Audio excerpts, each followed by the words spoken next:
Pessoal, muito boa noite, muito bem-vindos à FIA. Meu nome é Eduardo Furlanetti, eu sou professor aqui e diretor de cursos do Laboratório de Finanças e do Programa de Administração de Varejo da FIA. E eu farei a abertura e, como eu falo pouco, acho que em 1h30, 2 horas, a gente termina essa abertura. Queria também dar boas-vindas ao pessoal que está nos acompanhando pela nossa página no Face. Então, bem-vindos, que participem, que aproveitem aí a experiência. E, fazendo as honras da casa, a gente vai agora apresentar um vídeo institucional da FIA e, na sequência, eu continuo com mais 1h30 de palavras aqui que eu vou falar para vocês, tá bom?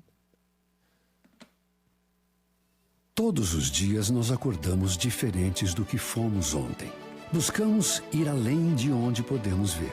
Vamos atrás do novo, do que ainda não existe, simplesmente porque nunca alguém o inventou, ainda. A FIA é muito mais do que você imagina. São mais de 36 anos de história. Nossos profissionais são doutores, autoridades em muitos dos temas que tratamos.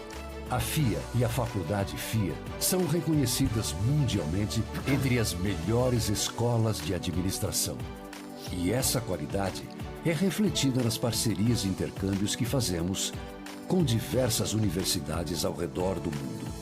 Mas você precisa descobrir uma outra FIA. A FIA que faz educação executiva e consultoria em gestão, inovação, tecnologia da informação, logística, operações, finanças, projetos para o setor público, gestão de pessoas, marketing, varejo, agronegócios, esporte, energia, saúde, gestão de projetos, seguros, grandes, pequenas e médias empresas. A FIA tem uma enorme capacidade de gerenciar grandes projetos complexos. É a responsável pela metodologia pesquisa-avaliação do Guia Estadão das 1.500 empresas que mais cresceram no país em 2015 e do ranking das 150 melhores empresas para você trabalhar da Você S.A. São mais de 5.000 projetos realizados. Entre eles, o projeto vencedor que permitiu ao Brasil conquistar o direito de ser a sede das Olimpíadas de 2016. O CIAF, que marcou história na transparência na prestação de contas no país. E o projeto da implantação dos céus pela Prefeitura de São Paulo, numa inovadora mudança de paradigmas. Mas ninguém faz nada sozinho. A FIA tem muito orgulho em ter parceiros de grande porte, como a PwC Digital Experience Center, que trazem toda a sua experiência e expertise para que juntos possamos desenvolver projetos realmente inovadores. FIA, mais que conhecimento. Muito bem, pessoal, e queria, antes de mais nada, fazer uma pergunta para todos vocês. Quem aqui não é aluno da FIA? Bem, esse pessoal todo que não é ou não foi? Todo mundo aqui é aluno, olha, ou foi. Quem não é, não pode levantar a mão. Isso é uma falha gravíssima na marca de vocês. Né? Vocês, não, agora, não é? Falando sério, muito bem-vindos a quem está chegando agora também, muito bem-vindos aos alunos e ex-alunos. Uma das questões que eu acho que nós temos hoje no país, que talvez seja uma das questões mais importantes, é a questão ligada à falta de diálogo. O país vive hoje uma profunda falta de diálogo. E eventos como esse nos propiciam a recuperar um pouquinho desse déficit e debater temas que são relevantes. No nosso caso, a gente trata de temas ligados a negócios. E não há, hoje em dia, nada mais relevante do que discutir as marcas. Vocês têm noção de quantos funcionários tinham no WhatsApp quando o WhatsApp foi vendido para o Facebook? 25. Foi vendido por quanto? Tem gente que fala 16 bilhões de dólares, tem gente que falou aqui 32 bilhões de dólares, 50 25 funcionários, lá na Califórnia, conduziam uma empresa cujo valor de mercado foi de 16 bilhões, 30 bilhões. Será que isso tem a ver com marca? Será que tem? Não necessariamente, mas pode ser que tenha um pedaço disso que seja o valor da marca. A Face vale mais que Petrobras. Em dezembro do ano passado, o WhatsApp valia mais que Petrobras. Sei que Petrobras está desgastado. Mas vejam vocês como essa temática, essa discussão de geração de valor é importante e como é que, quais são os elementos ligados a essa discussão de marcas aqui. Então, esse eu acho que é um tema fundamental. Nós aqui na escola, o nosso núcleo, que é o Laboratório de Finanças e o Programa de Administração de Varejo, a gente já há muito tempo vem entendendo que a questão de marcas é uma questão essencial e nós criamos a principal, me perdoem novamente os concorrentes, porque eu estou com o microfone, eu posso falar o que eu quiser, o principal pós-graduação de gestão estratégica em marcas do país. E olha a honra que a gente tem. Nós temos a honra de hoje receber aqui, como palestrantes, profissionais de sucesso, professores excelentes, que foram alunos da nossa primeira turma. Eu acho que essa é uma troca fundamental. Quer dizer, teve um dia que vocês tiveram, claro, com protagonismo relativo, e hoje vocês são protagonistas aqui nesse palco. Então, isso é uma coisa muito bacana. O nosso programa é um programa, diferentemente de programas que vocês têm, muitas vezes, ligados à gestão de negócios, com algumas inserções na área de gestão de marcas, esse curso foi totalmente concebido para quem quer entender profundamente a temática de marcas. Pode avançar, por favor. Deixa eu aqui já. E eu tenho, para finalizar aqui, uma ótima notícia. Uma das marcas de São Paulo, quer dizer, nós iremos para mais paulista das avenidas de São Paulo, dos pontos. Nós, do Laboratório de Finanças, do Programa de Administração de Varejo e do Laboratório de Dados da FIA, nós iremos, a partir de agosto, para um novo espaço, que é um espaço a 40 metros do metrô Brigadeiro, na Avenida Paulista. Então, isso aqui é uma das melhores escolas de negócio do mundo. Agora também está na Avenida Paulista. Gostaria agora de chamar o meu amigo, que trabalhamos juntos também, professor Adriano Sá, que, como bom gaúcho, vai apresentar para a gente aqui uma temática bastante interessante. Professor, por favor. Obrigado. Boa noite a todos. Boa noite aos presentes e aos participantes via Facebook. Põe o primeiro slide para mim, por favor. Obrigado. Muito obrigado pela apresentação, professor Furlanetti. Muito obrigado pelo convite, professora Cristina, e toda a estrutura da FIA. Na verdade, eu não sou gaúcho, eu sou baiano. O professor Furlanetti gosta de brincar muito comigo. Nós estamos hoje aqui, a convite deles, para falar um pouco sobre a importância da comunicação para as marcas. E nada mais justo do que a gente falar um pouco de marcas. Para isso, eu também vou dividir esse palco com dois ex-colegas meus. Antes de me tornar professor da FIA, eu fui aluno da FIA, que é a Fernanda Rafaeli, que vai falar um pouquinho depois de mim sobre Google. Ela hoje é uma gestora no Google há 5 anos. E também fizemos os testes aqui no início, vocês viram, alguns de vocês já tinham chegado.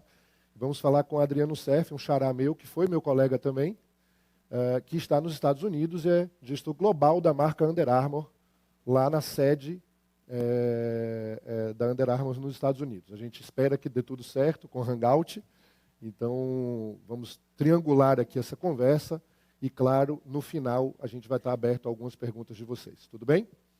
Muito bem. Eu preparei uma apresentação a gente tem muito pouco tempo para falar. Né? Imaginem vocês, quem se interessar e quem quiser mais informações, essa pós-graduação, ela dura em média 1 ano e meio, qualquer coisa assim, né?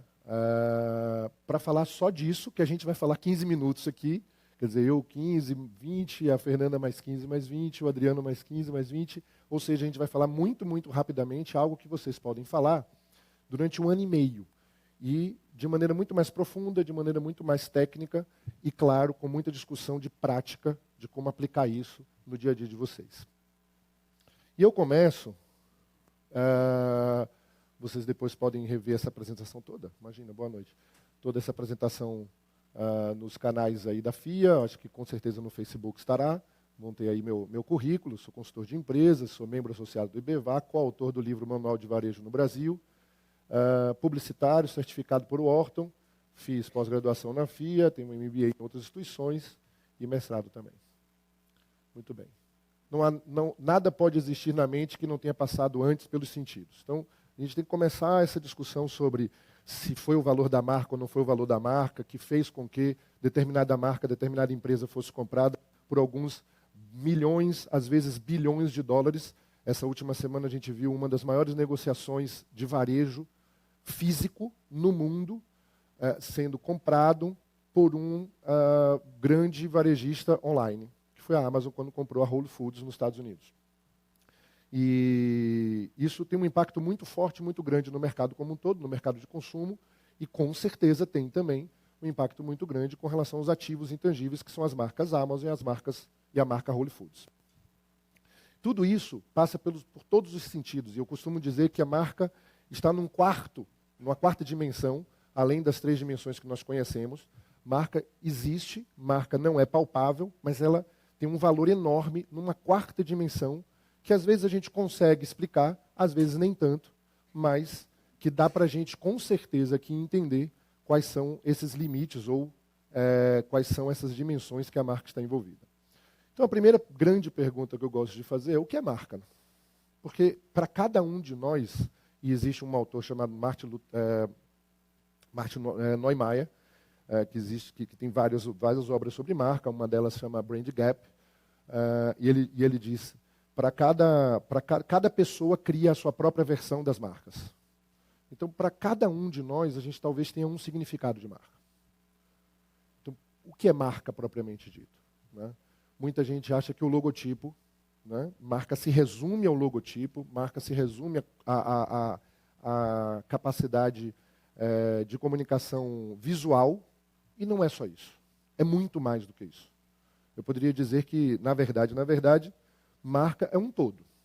Agora, para fazer essa reflexão ainda melhor, para a gente conseguir entender ainda mais toda essa complexidade que a gente chama de uma palavrinha só, com 5 letras, eu faço outra reflexão. E se não existissem as marcas? Como é que seria o nosso mundo? Como é que seria o nosso consumo? Eu gosto muito de provocar os alunos e até mesmo alguns clientes e digo o seguinte: vocês já pararam para pensar quanto nós consumimos, nós mesmos, nós todos aqui como consumidores, quanto nós consumimos no mês, percentualmente, por razão e por emoção? Vocês já pararam para pensar nisso? Alguns mais céticos, mais racionais, vão dizer, olha, 50-50, eu sou super racional.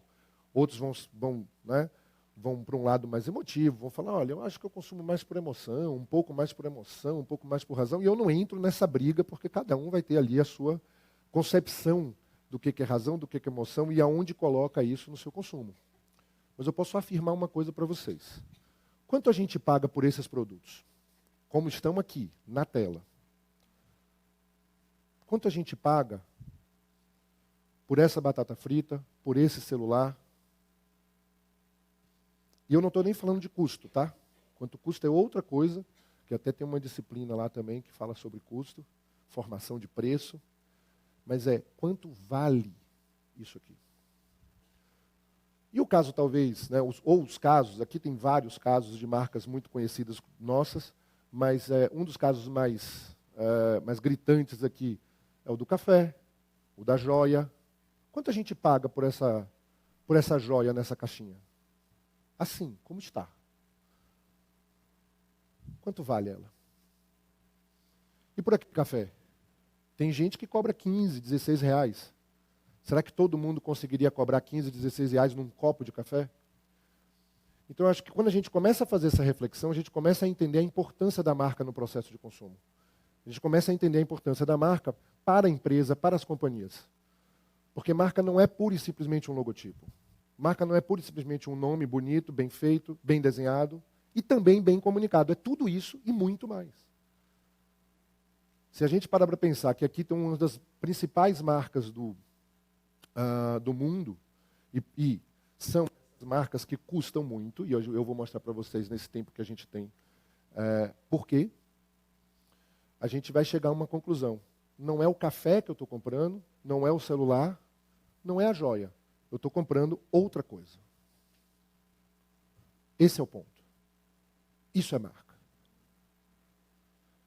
Então, quando as empresas dizem assim, olha, mas eu ouvi algumas coisas nesses últimos dias muito interessantes. Teve uma pessoa que também vinha nos abrilhantar aqui no evento, mas que não pôde porque teve uma viagem externa, o presidente de uma grande empresa. Ele diz assim, mas Adriano, eu vou falar lá do nosso case e eu não invisto muito em marca. Eu falei assim, lê do engano.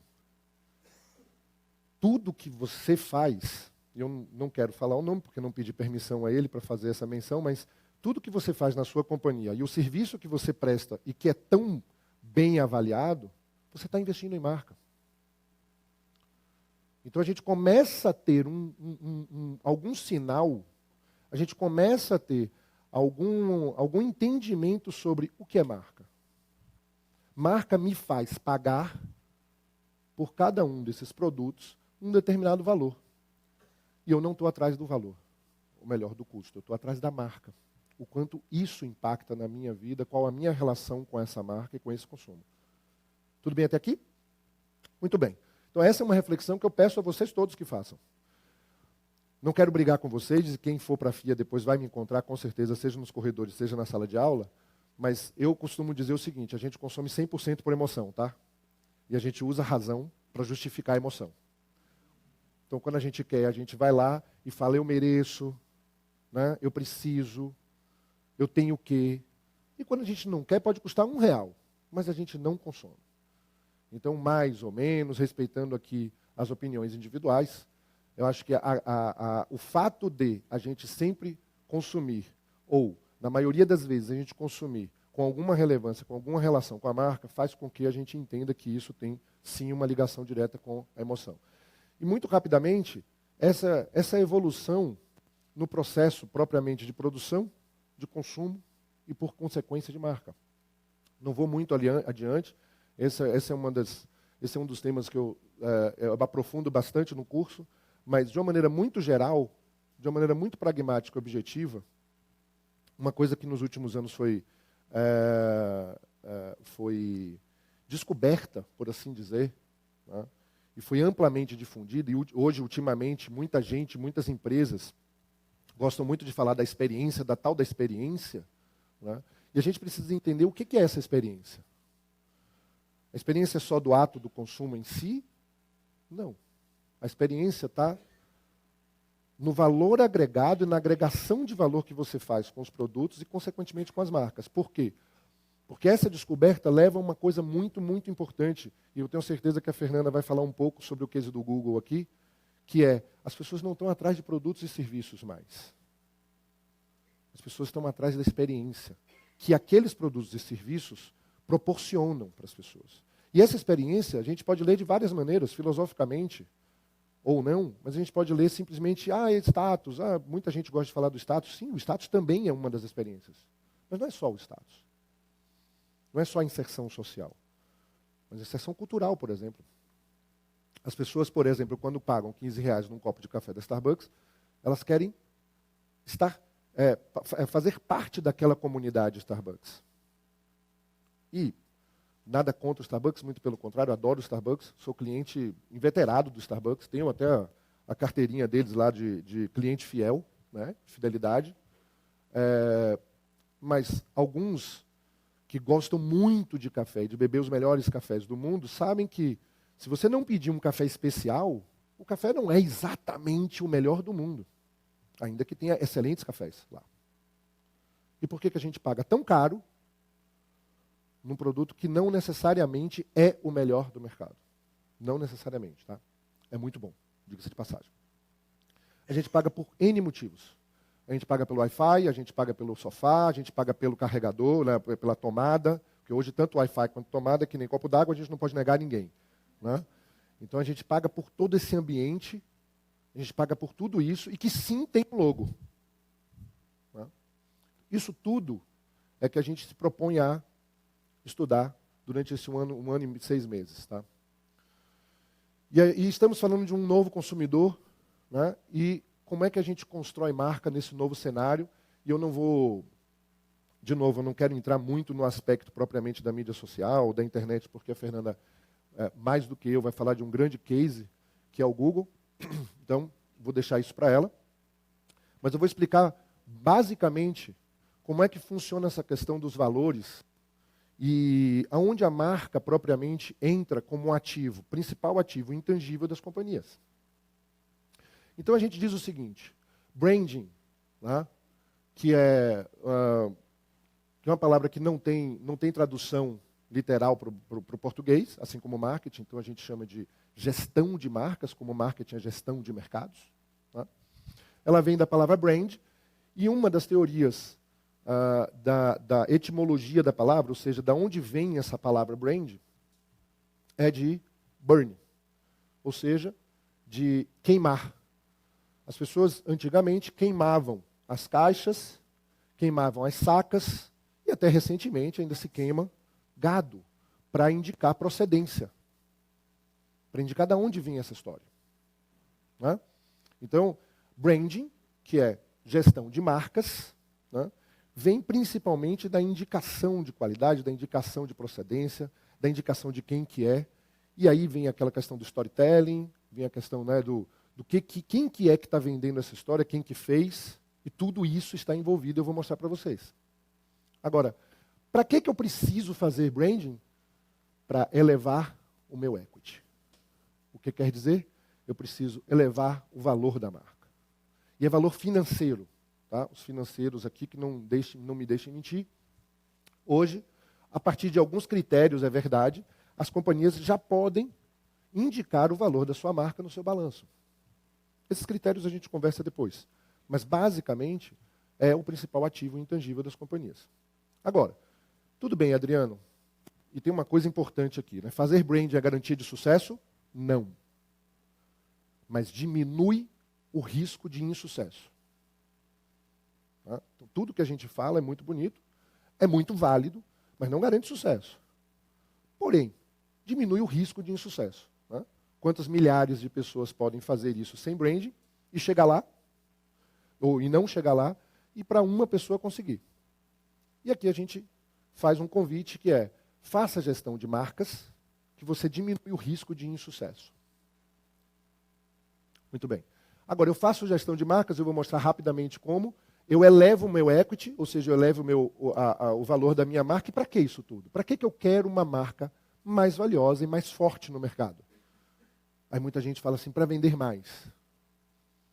Não é para vender mais, mas é para vender melhor.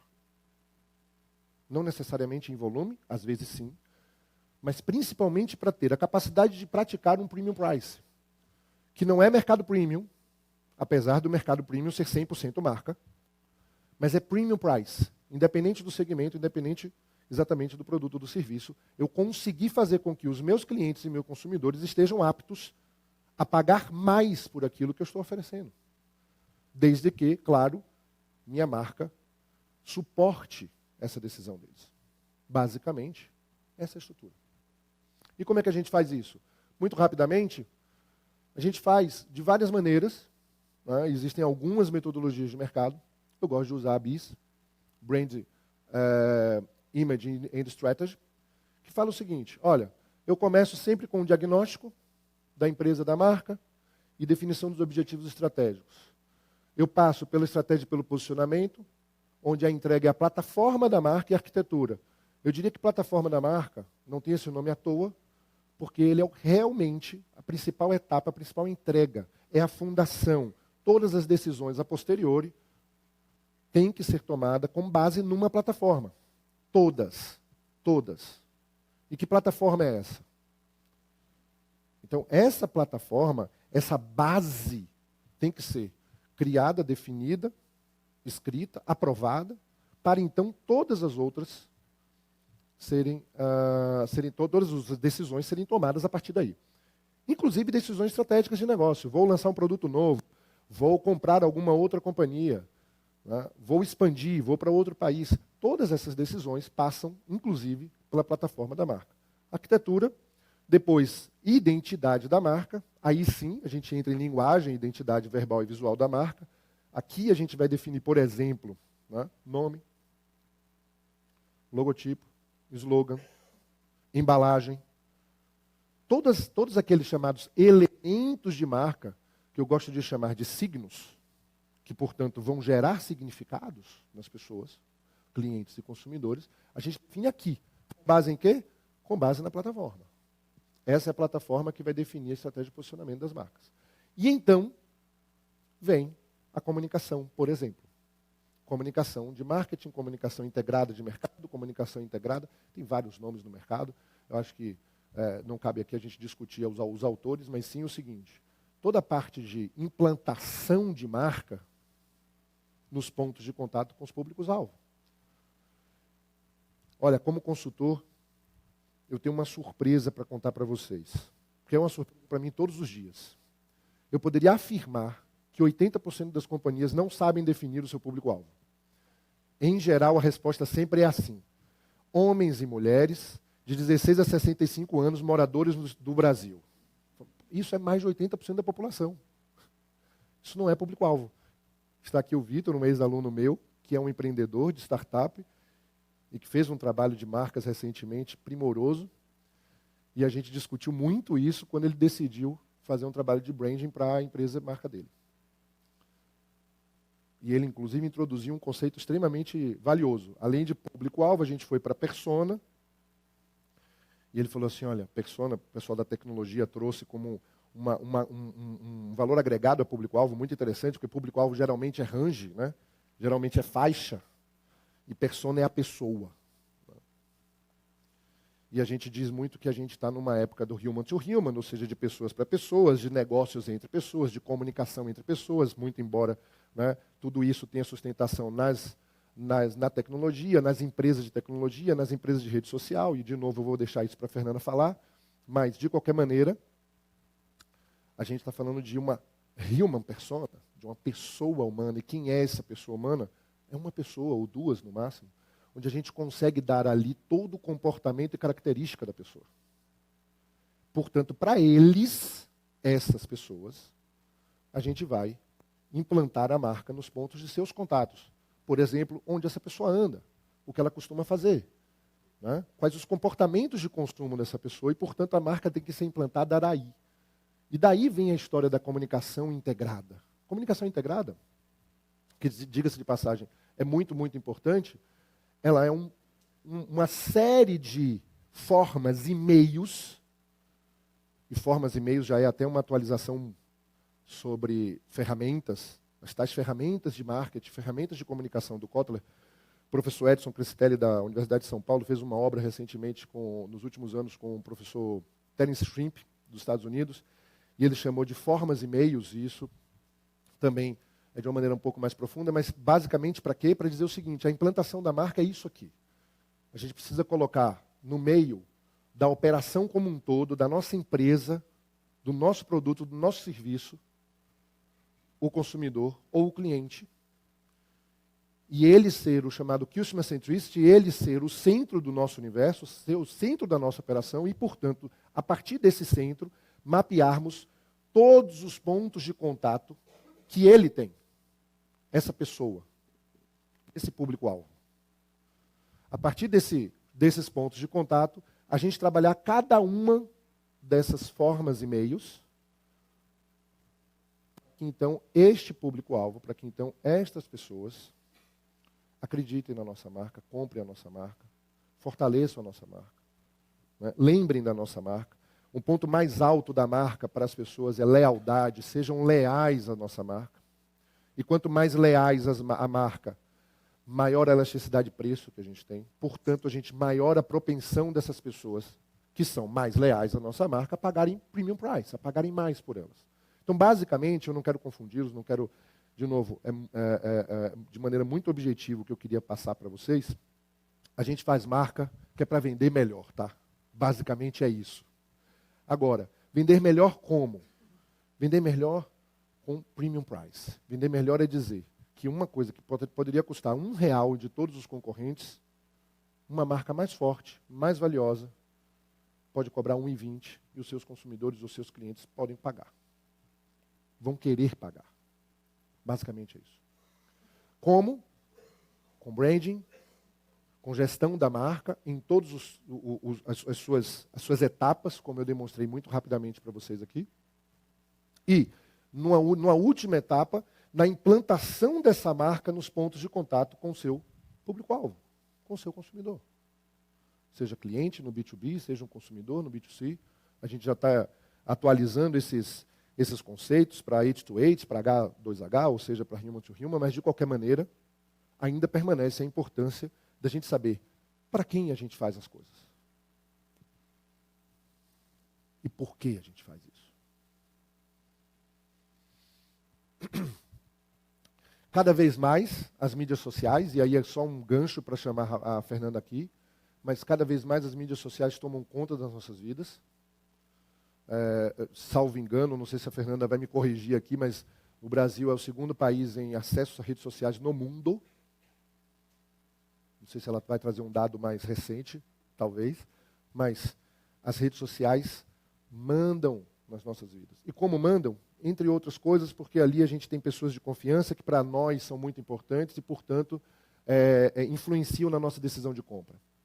Então, quando a gente pensar em comunicação integrada hoje, a gente não pode deixar de pensar em Google, a gente não pode deixar de pensar em redes sociais, a gente não pode deixar só pensar no físico, muito pelo contrário, a gente tem cada vez mais agregar nos pontos de contato a web, a internet, a tecnologia e, portanto, meios digitais. Essa é uma frase muito, muito interessante. A Lowe's é uma grande empresa, uma grande rede de lojas de home centers nos Estados Unidos. E um vice-presidente da Lowe's disse, nós temos que ter a certeza de que começamos com o cliente e em seguida voltar de lá para tomar as decisões. Para tomar as decisões é liberdade poética minha. Então, assim, eu tenho que ter certeza que eu conheço para quem eu vendo, o que eu vendo, principalmente por que eu vendo, e aí voltar para a companhia e tomar as decisões. Senão, eu vou fazer de alguma maneira coisas muito erradas, muito desconexas, não vou conseguir conversar com esse meu público, não vou conseguir falar a língua dele, não vou conseguir estar aonde ele está, se eu não conhecer muito bem ele. Tudo bem até aqui? E então, vocês estão preparados para esse novo mercado? Essa é a grande dúvida. Essa é a pergunta que eu queria deixar para vocês pensarem, para vocês refletirem.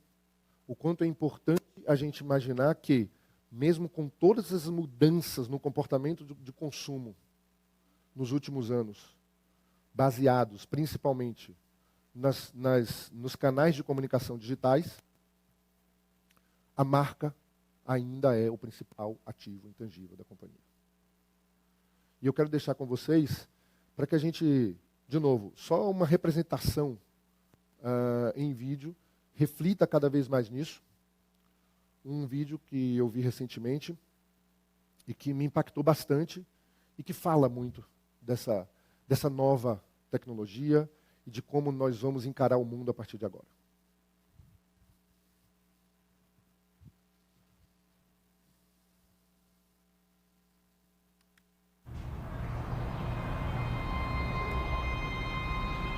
Honey, you don't have to worry. Everyone's a little bit nervous on their first day of school. Why I don't know what's going to happen. Yeah, you do. You can decide.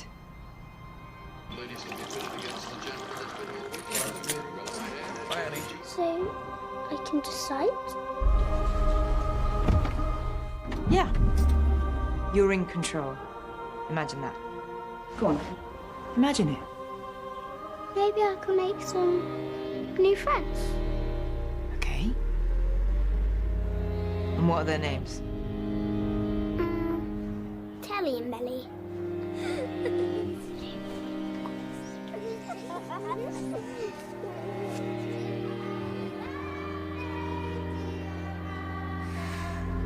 Good morning. This is Nadia. I'm gonna spend every lunchtime with them for the next 100 years. Really? 100 years is a long time. Well, at least as long as we can then.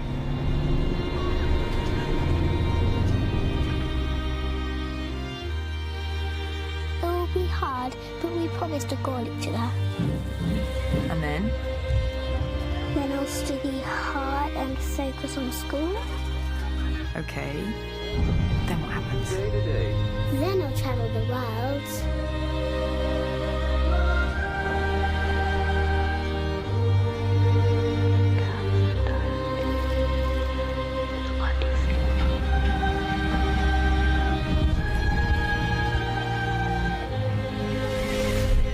Do you want to come with me, Mum? Oh, I don't think you'll be alone. I'm sure you'll meet somebody nice along the way. What do you mean? Nothing. Carry on.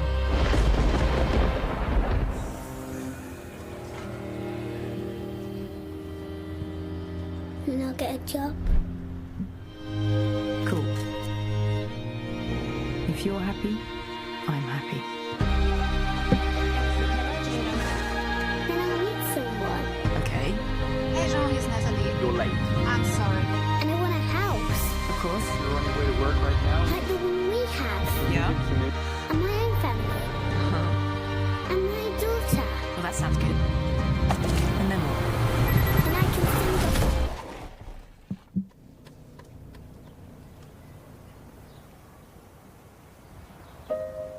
Well, that sounds like a good plan. Don't you think? Yeah. Let's see what happens. Em tempos que a gente já começa a conversar sobre carro autômato, ou seja, aqueles carros sem motorista. Esse vídeo, eu não sei se ele é exatamente muito recente ou não, mas eu particularmente só vi ele nessa última semana. Ele me impactou muito, porque é um dos poucos momentos realmente na vida em que uma fração de segundo fazem toda a diferença. Toda a história que a menina quer de vida, que a menina conta para a mãe, no seu controle sobre a sua ótica, que quer fazer na vida, está ali, naquele momento em que um carro, agora, com tecnologia, consegue parar sozinho antes de atropelar alguém. É nesse momento que eu convido vocês a refletirem. E nossas marcas? A pessoa que me apresentou esse vídeo falou assim para mim, tem tudo a ver com o porquê dessa marca, não tem, Adriano? Exato. Tem tudo a ver com o valor da marca Volvo para os seus consumidores. Segurança. Então é uma campanha linda, maravilhosa, mas que está baseada numa plataforma de marca que não é nova, nem a marca, nem a sua plataforma. E que é uma campanha nova, que fala de toda a tecnologia com muita emoção. Tudo bem? Pessoal, muito obrigado. Eu volto para as perguntas já já. Convido o Fernando e a Rafael a nos acompanhar. Obrigado.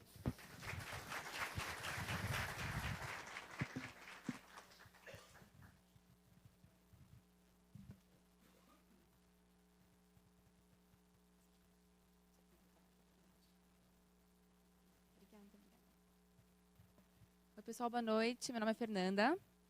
Eu estou duplamente feliz de estar aqui hoje. Porque eu fiz parte da primeira turma da FIA, assim como o Adriano disse. E depois porque... bom, obrigada. E, em segundo lugar, porque eu já trabalhei na Abril durante 4 anos, que está nesse prédio aqui, na verdade. Antigamente era o prédio inteiro, agora acho que tem um pouquinho mais. Depois disso, eu fui concorrente do Adriano Serf, que é o rapaz que vai entrar com a gente no Hangout na Alpargatas, quando ele trabalhava na Nike. Depois o BR Malls, que é uma empresa de shopping center. Então, todo o meu background, na verdade, é de empresas que têm uma cabeça mais offline, principalmente a Abril, né, revistas, publicações. E depois acabei entrando no Google. Não tinha nada de know-how e conhecimento nenhum de digital. Era, para mim, um mundo à parte. Eu até me fechava um pouco mais, porque eu não conhecia. Eu falei, isso aqui, imagina, digital, o que é isso? Entrei, quebrei todos os meus paradigmas, porque o digital é encantador.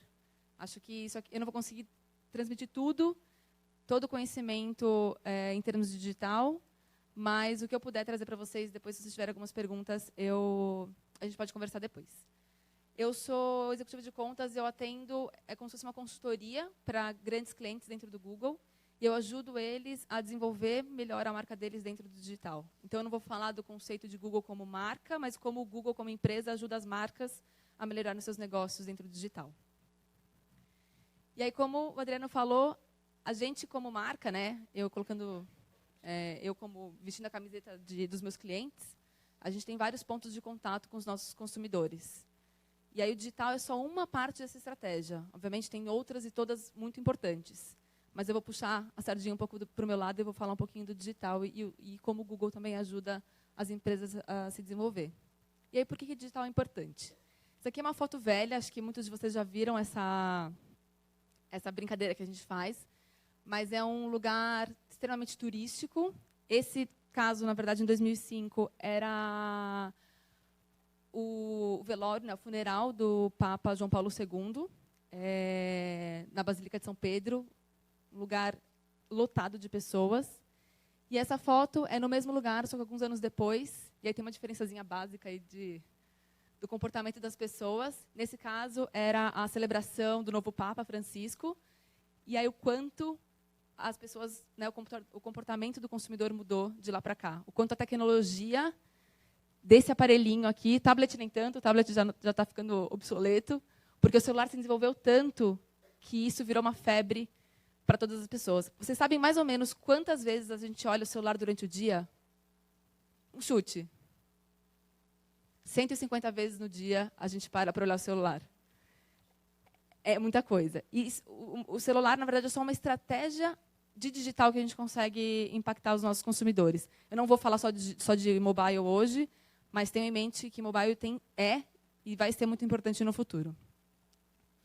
E aí, eu queria só fazer uma brincadeira para a gente mostrar como que o consumidor mudou de 2002 para cá. Na verdade, isso aqui de 2002 a 2014. Então, de 14 para 17, ainda mais mudanças aconteceram. Mas só para vocês verem como que é o comportamento do consumidor em diferentes meios. Então, tem TV aberta, tem rádio, tem revistas, tem jornal.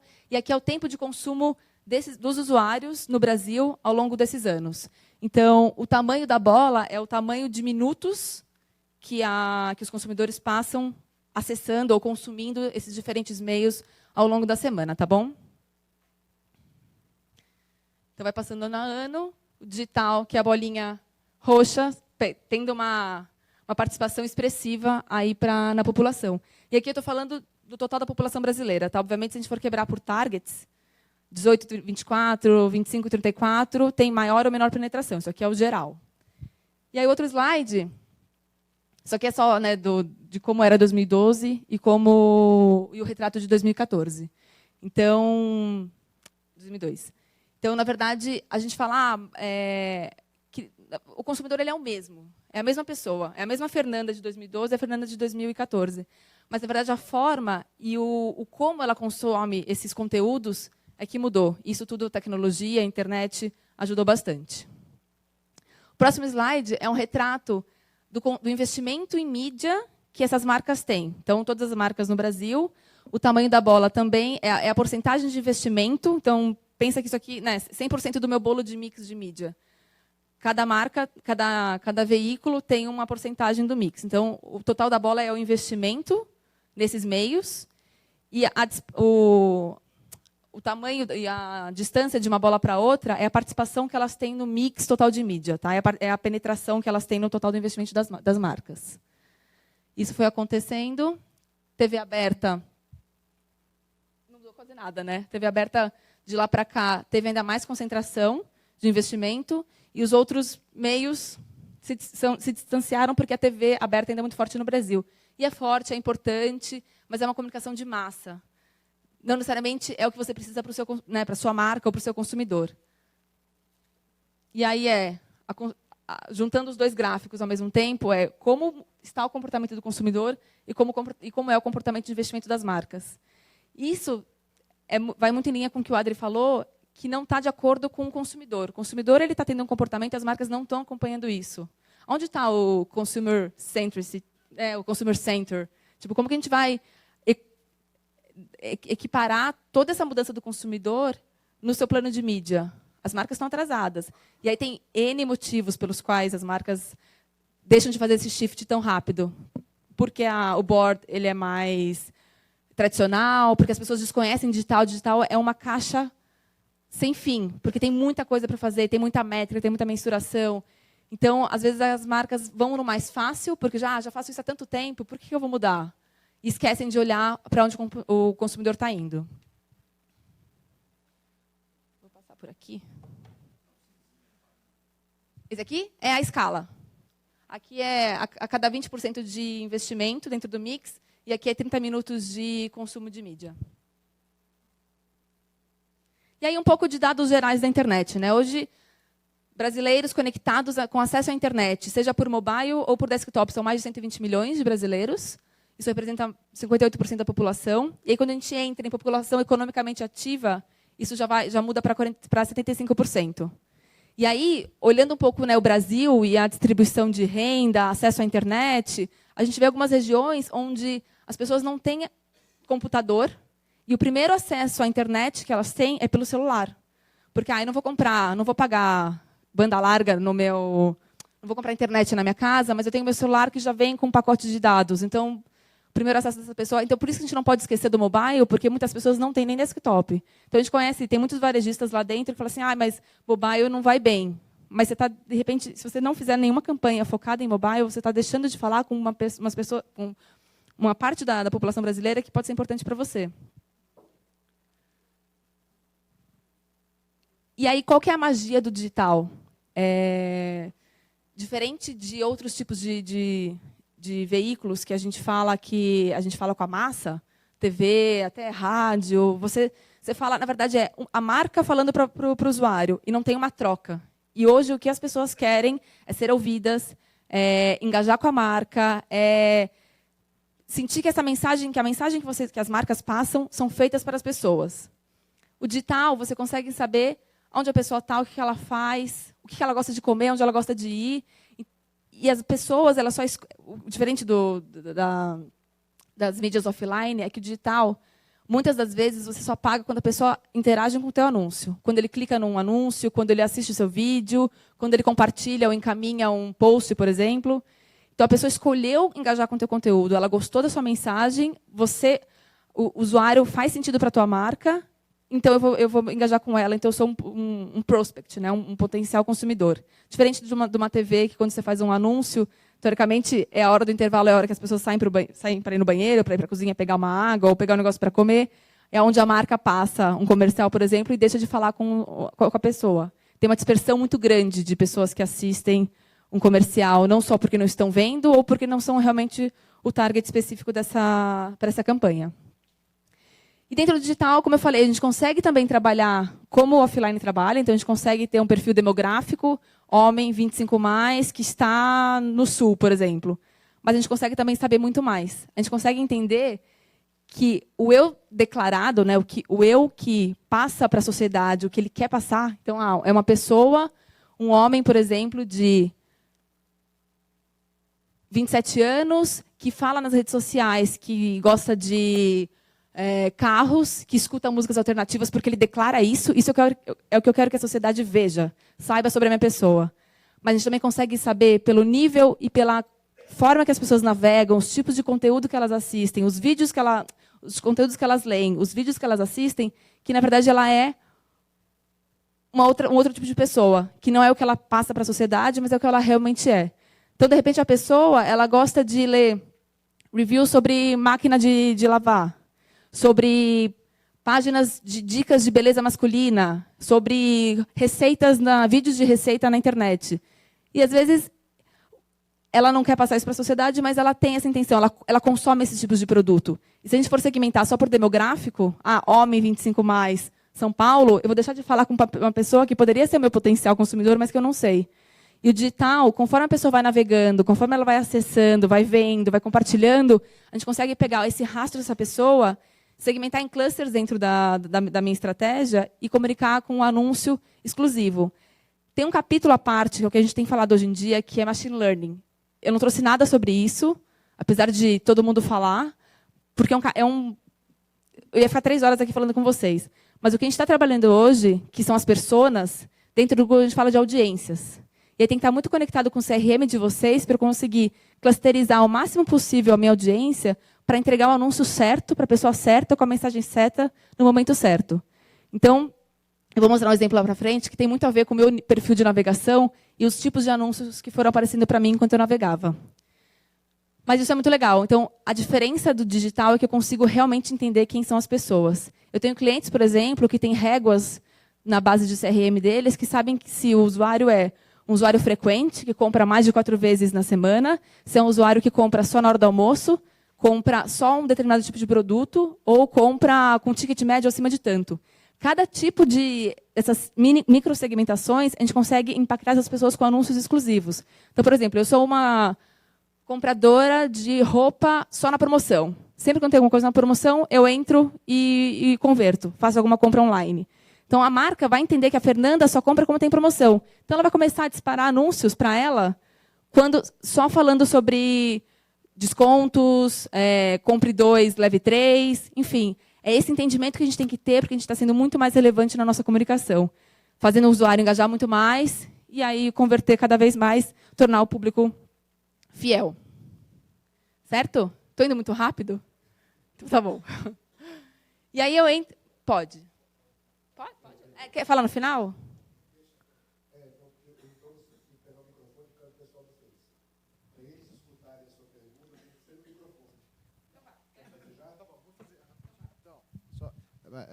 Na realidade, isso é uma inteligência, né? Uma inteligência e que ela também não é tão antiga assim. Ela é uma inteligência recente, né? Por isso, talvez as marcas ainda não conseguiram acessar essa inteligência, né? Ela está se formando, enfim, se modifica com alguma velocidade aí, né? Não seria isso? O digital, a internet, na verdade, é super recente. O Google, por exemplo, ele foi criado em 98. Mas machine learning é um negócio que a gente tem falado agora, mas que a gente já vê isso acontecendo há muito tempo. É uma evolução. As marcas, hoje em dia, na verdade, a internet já está aqui, isso aqui já está acontecendo. As pessoas consomem mais internet do que outros tipos de e-mail, dependendo do target, é muito mais. E passam mais horas e convertem mais. Enfim, acho que o digital já está pronto, já está aqui e já aconteceu, já é passado. As marcas que precisam dar uma acelerada por N motivos. Mas isso aqui já é reflexo do que já vem acontecendo ao longo do tempo. Obviamente, a gente vem aperfeiçoando formas de se conectar com os nossos usuários. A parte de machine learning, de escalar mensagens de forma rápida e prática e barata, isso é recente. Mas estar presente no digital, quem não está, já está super atrasado. E aí eu entro um pouco num framework que a gente trabalha lá dentro do Google, que é o funil de conversão. Então, teoricamente, eu vou lançar um produto, uma marca, que as pessoas não conhecem. Produtos, papinhas para criança.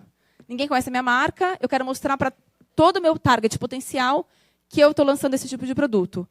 Dentro do digital, a gente consegue trabalhar com a massa, então a gente tem formatos lá dentro que eu consigo falar com o maior número de pessoas possíveis e traqueando essa pessoa, né, acompanhando essa pessoa até a hora da conversão. Então, eu consigo despertar uma necessidade nela. Então, eu tenho que falar com pessoas que têm uma idade de estar perto de ter filhos. Posso trabalhar, se eu tiver um foco regional, falar determinada cidade. Mas eu consigo falar com o maior número de pessoas possíveis dentro do meu target no digital.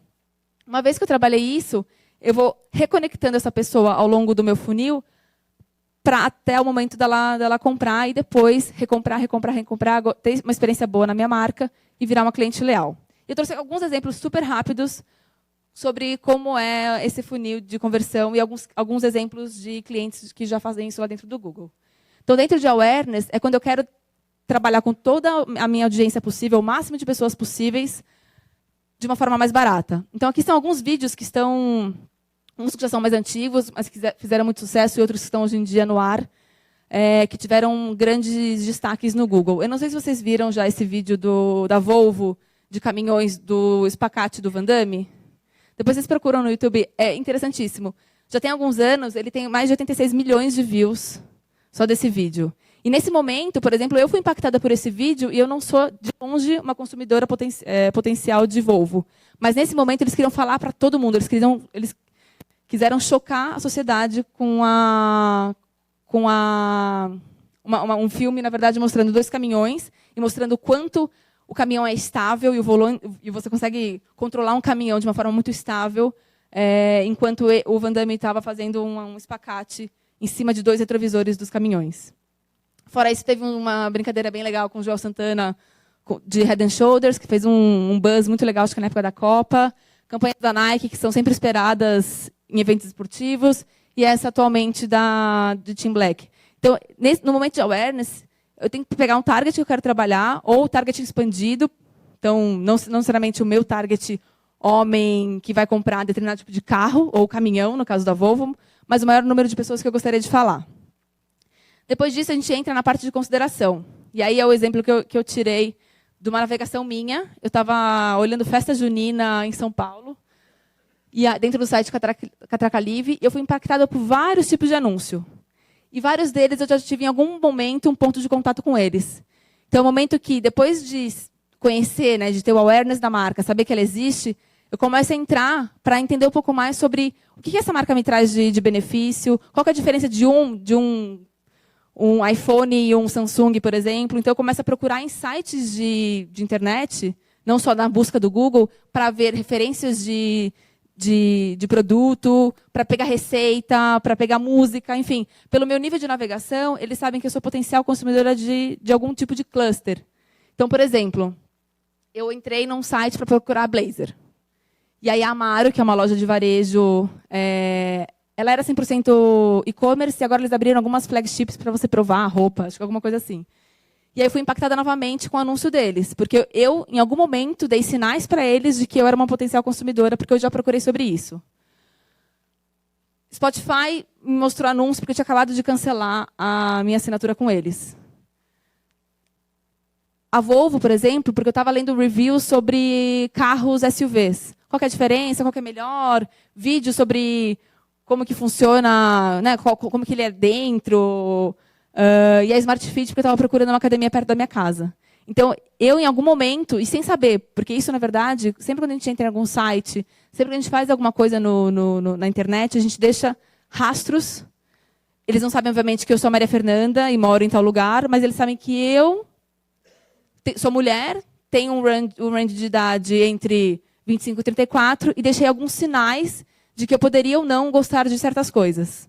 E aí eles vão trabalhando com mensagens customizadas para me perseguir aonde eu for navegar na internet.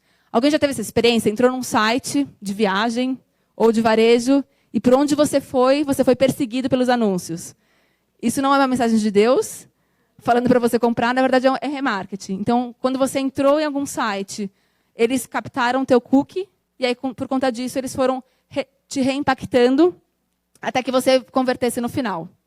Então, isso aqui é só um exemplo do que já está acontecendo e o que as marcas costumam fazer. Depois da conversão, poxa, eu já fui impactada, despertou a necessidade que eu preciso de tal produto, procurei melhor para saber sobre ele, então vi reviews, assisti vídeo para comparar. Um dos tipos de vídeos mais consumidos no YouTube, por incrível que pareça, é o que a gente chama de unboxing. São pessoas tirando produtos da caixa e mostrando como eles funcionam. Procurem para saber.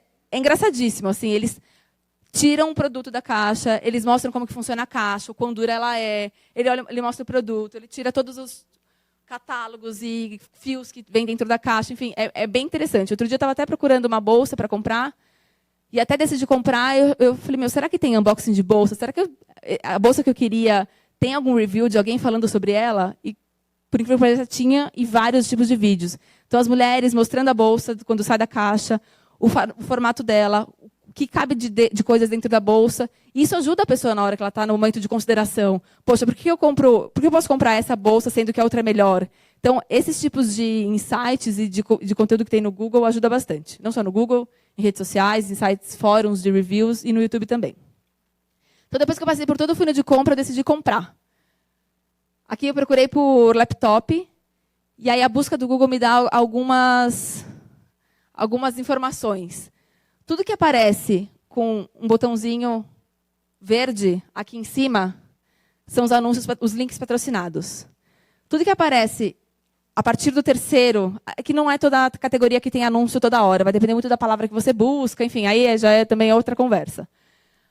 A partir do anúncio, tudo que aparece para baixo é a relevância do seu site, o quão ele é relevante pela palavra que eu busquei, e ele vai te colocar lá para cima. E aí também é uma outra conversa, é SEO, seu site tem que ser otimizado para isso, isso é uma coisa que nem lá dentro a gente tem suporte.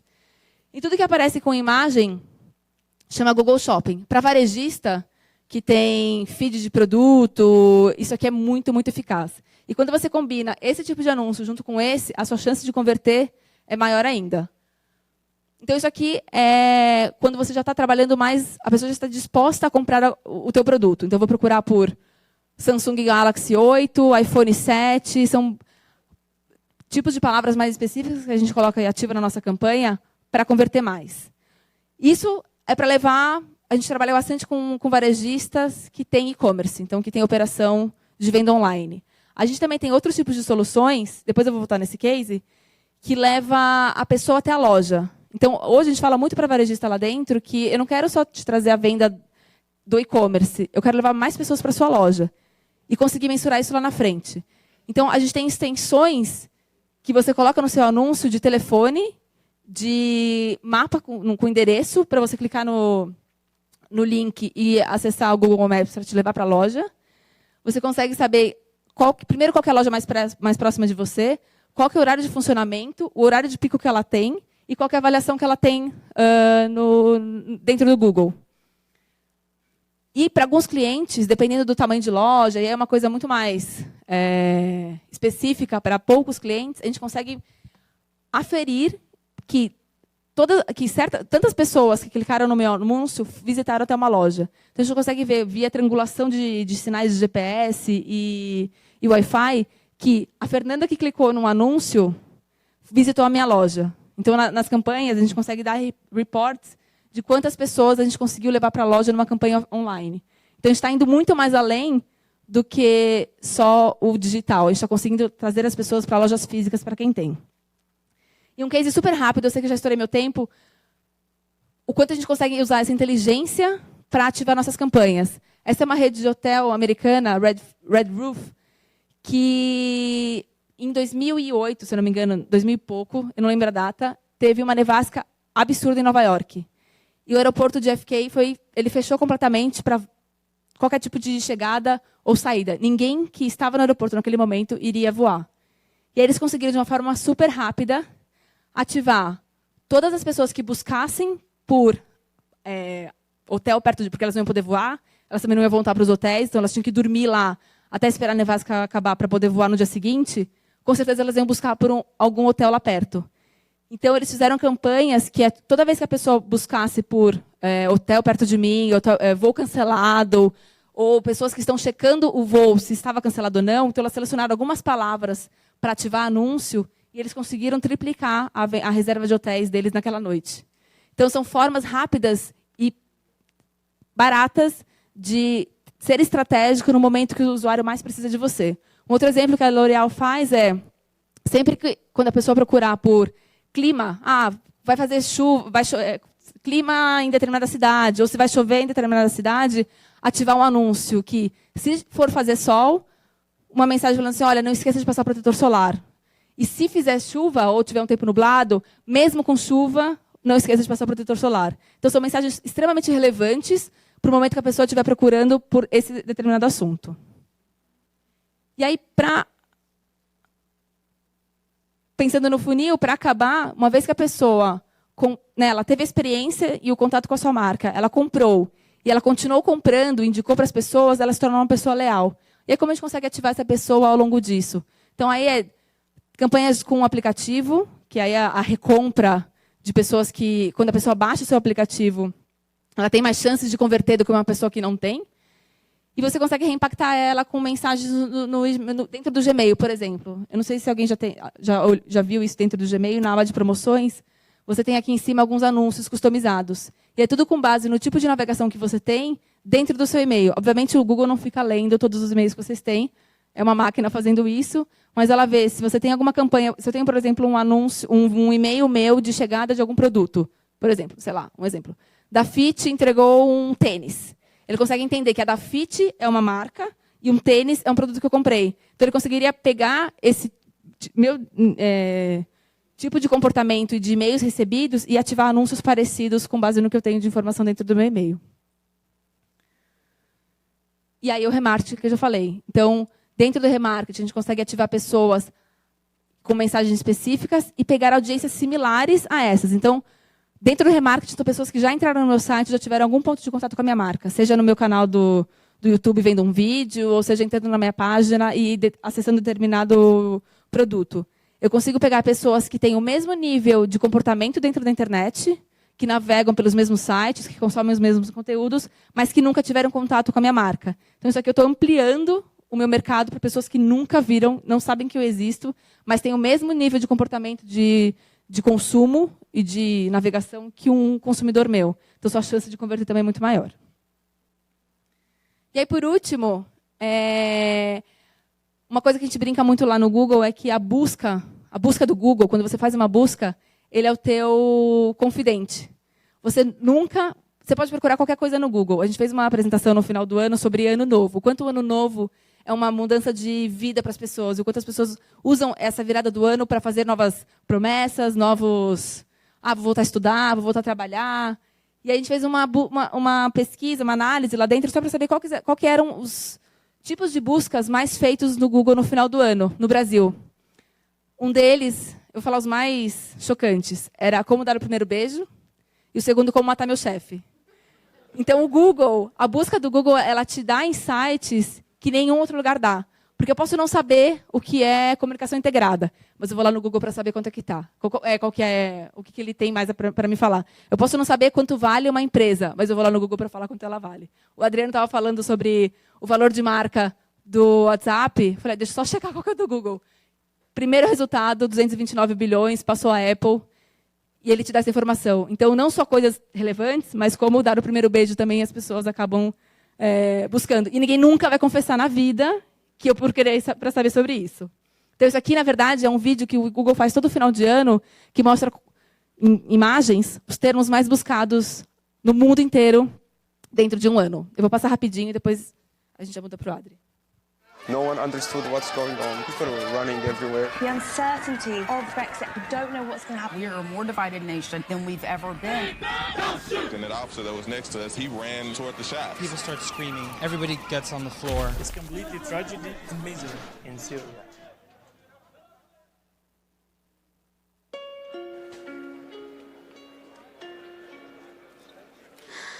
Let's go out and do something we'd never do. Love does not despair. 'Cause I feel like I can do Love gives us hope that change is possible. My head is spinning and my feet off the ground when I can't stop dancing like no one's around. And yeah, I think we were born to shine. 'Cause the stars are dull when they're compared to. If you take away the labels, you realize that we're far more alike than we are different. And close their eyes.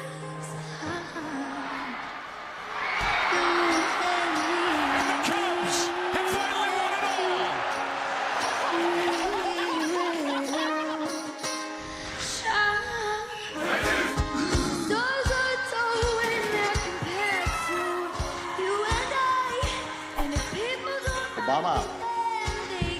We are the music makers, and we are the dreamers of dreams. We don't have to try. There's a brighter than fireflies are gonna light the sky. love, is love, is love, is love, is love, is love, is love, cannot be killed or swept aside. Now fill the world with music, love, and pride. Like the sky.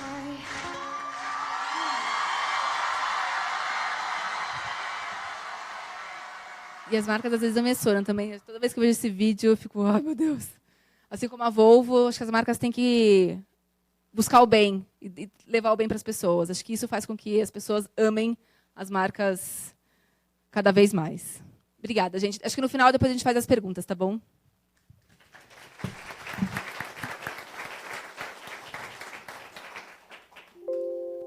Obrigado, Fernanda. A gente vai conectar agora via Hangout com o Adriano Cerf, que é um xará meu, nosso colega. Já está lá? É isso?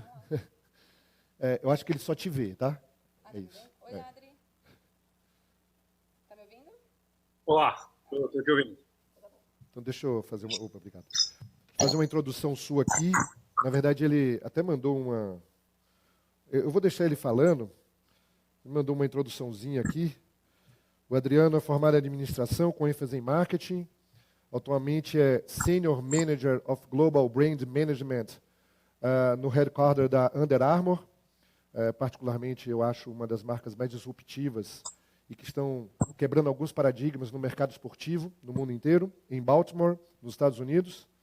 Ele está no mercado esportivo há mais de 15 anos, passou pela Nike, pela Adidas, e, além disso, é pai recente da pequena Sophie, de 1 ano, e é ultramaratonista. Inclusive, agradeço especial a ele aqui, a Fernanda também, claro, mas ele chegou hoje de uma maratona que ele fez, ele vai contar um pouco aqui para vocês, acho que na região de Las Vegas, ontem, mas mesmo assim aceitou aqui o meu convite para conversar um pouquinho com a gente. Adri, eu acho que você viu a apresentação da minha e a Fê no Facebook. Não dá para te mostrar o auditório, vou tentar aqui meio que a gosto do pessoal da técnica, mas só para você ver todo mundo, ou você já vê no Face?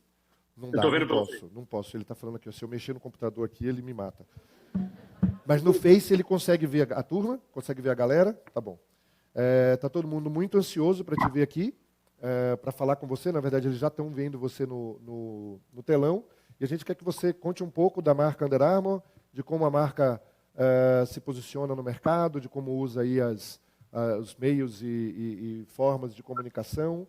Fala um pouco da marca para a gente, e é isso. Depois a gente volta para algumas perguntas. Obrigado por aceitar o convite. Que isso, Adriano. Eu que agradeço o convite. Está todo mundo me ouvindo direito? Tá. Com algum chiado, mas tá. Pode continuar. Bom, você já fez a apresentação. Eu realmente trabalho no Under Armour aqui em Baltimore, nos Estados Unidos.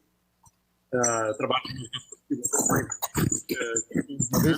talvez você falar um pouquinho mais devagar. Tá. Não sei.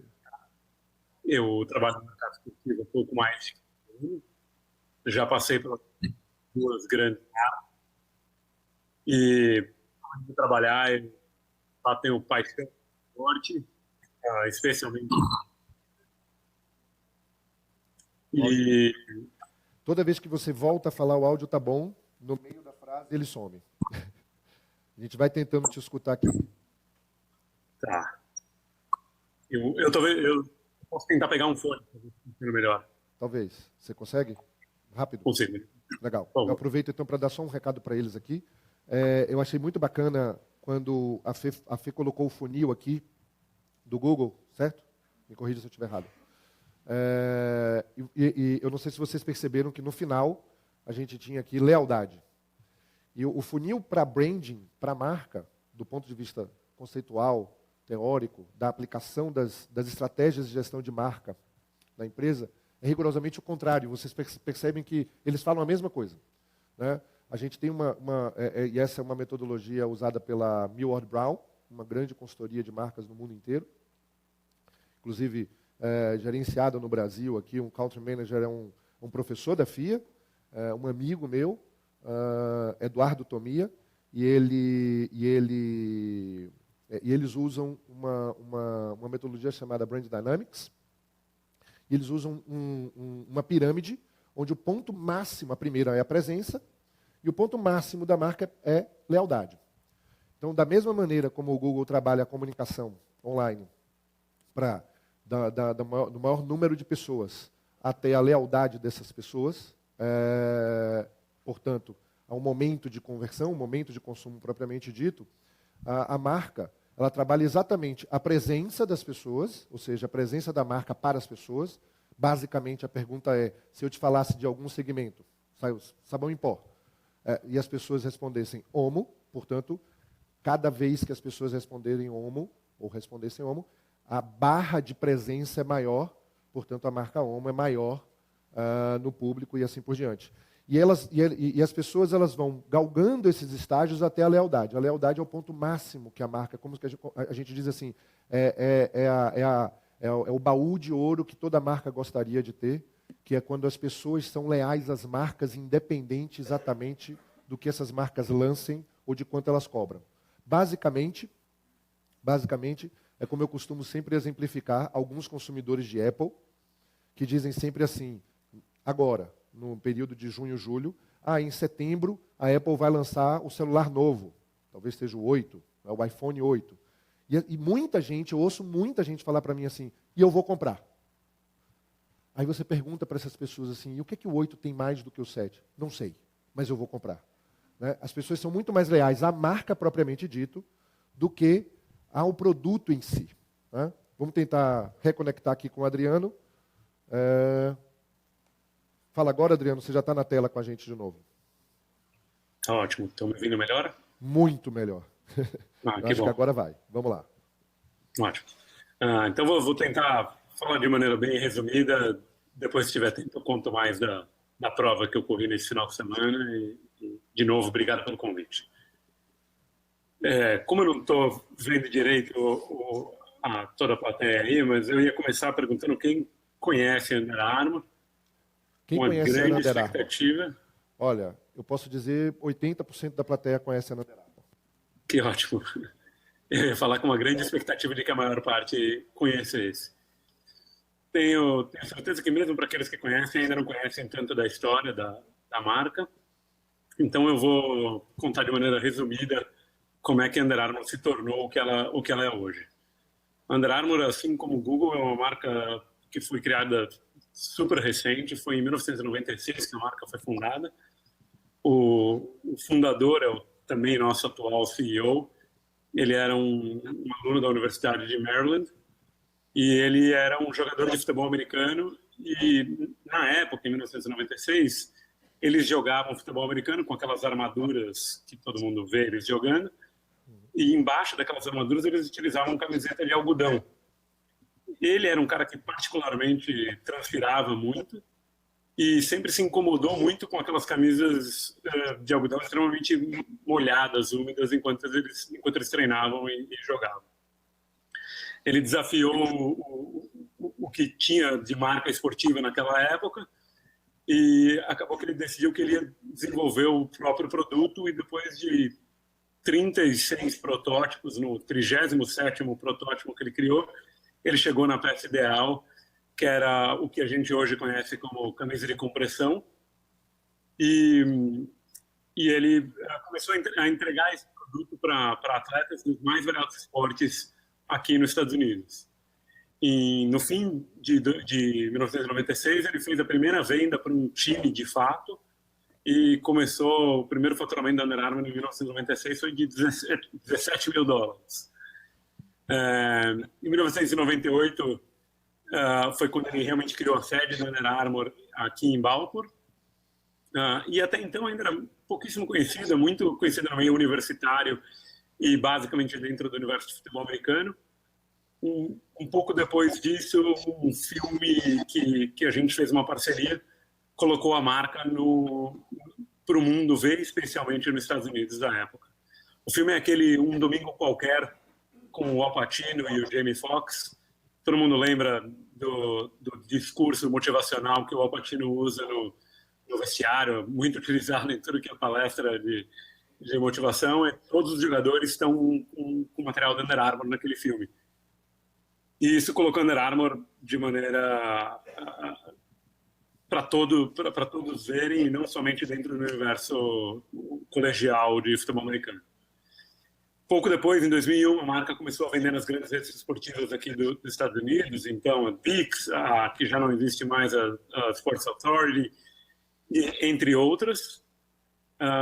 Um pouquinho depois, em 2003, a gente lançou nossa primeira linha feminina, e foi um desastre. A Under Armour não acertou a mão, não foi um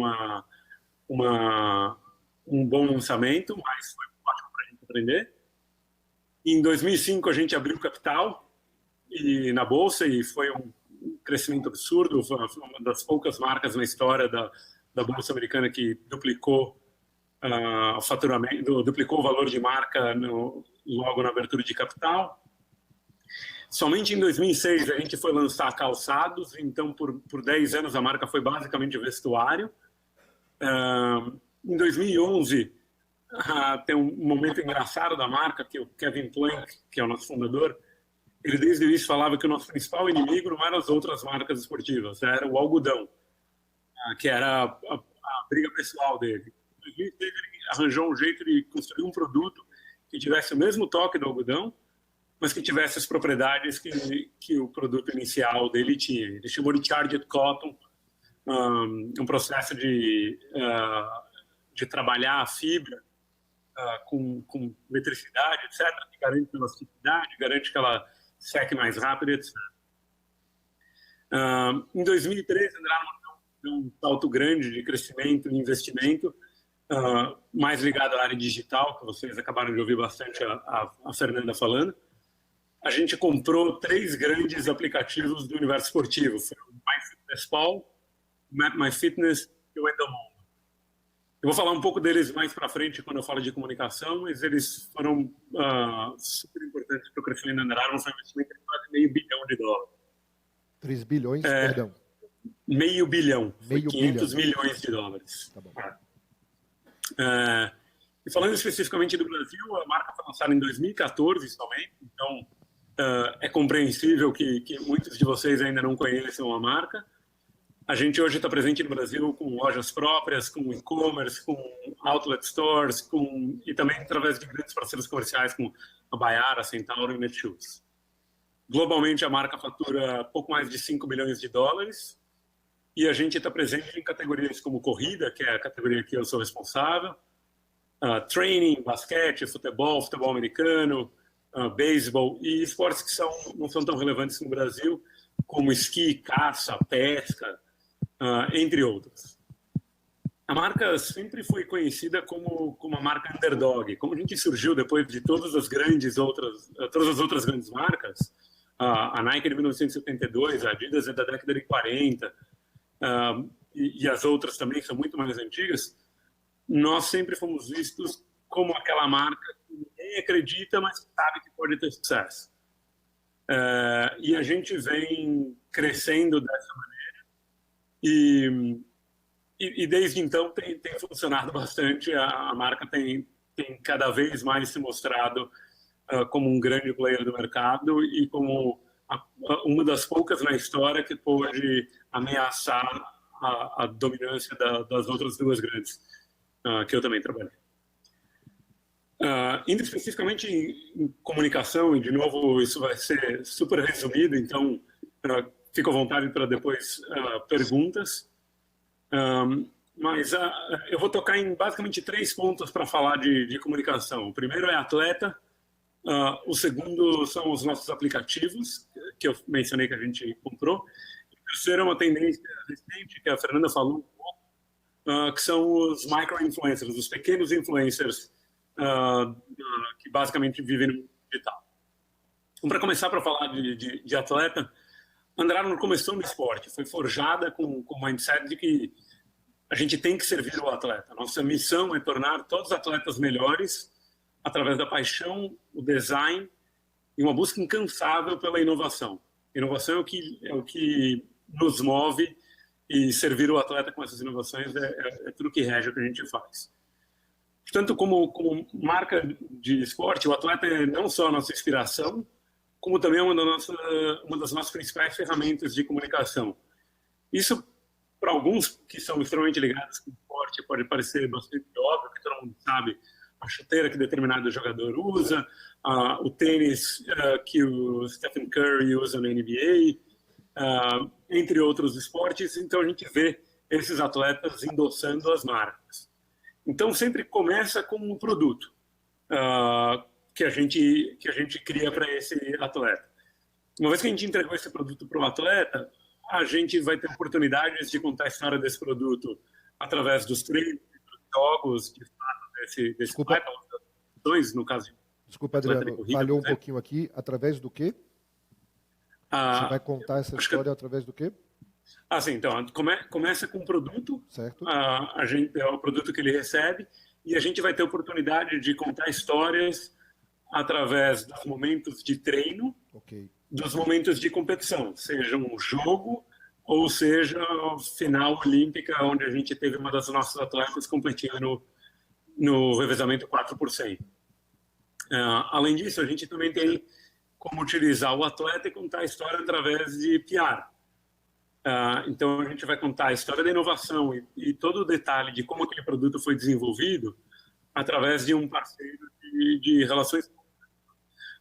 Blog, uma revista, um canal de relações públicas, exato. Tá bom. Um canal no YouTube, ferramentas desse tipo. E a gente tem também as próprias redes sociais do atleta, onde eles trazem o conteúdo do produto que foi lançado, que foi desenhado junto com eles. E normalmente esses atletas são os que têm a maior audiência de todos esses veículos que eu mencionei. Então o atleta ele não só tem a audiência, o interesse, a credibilidade, mas ele também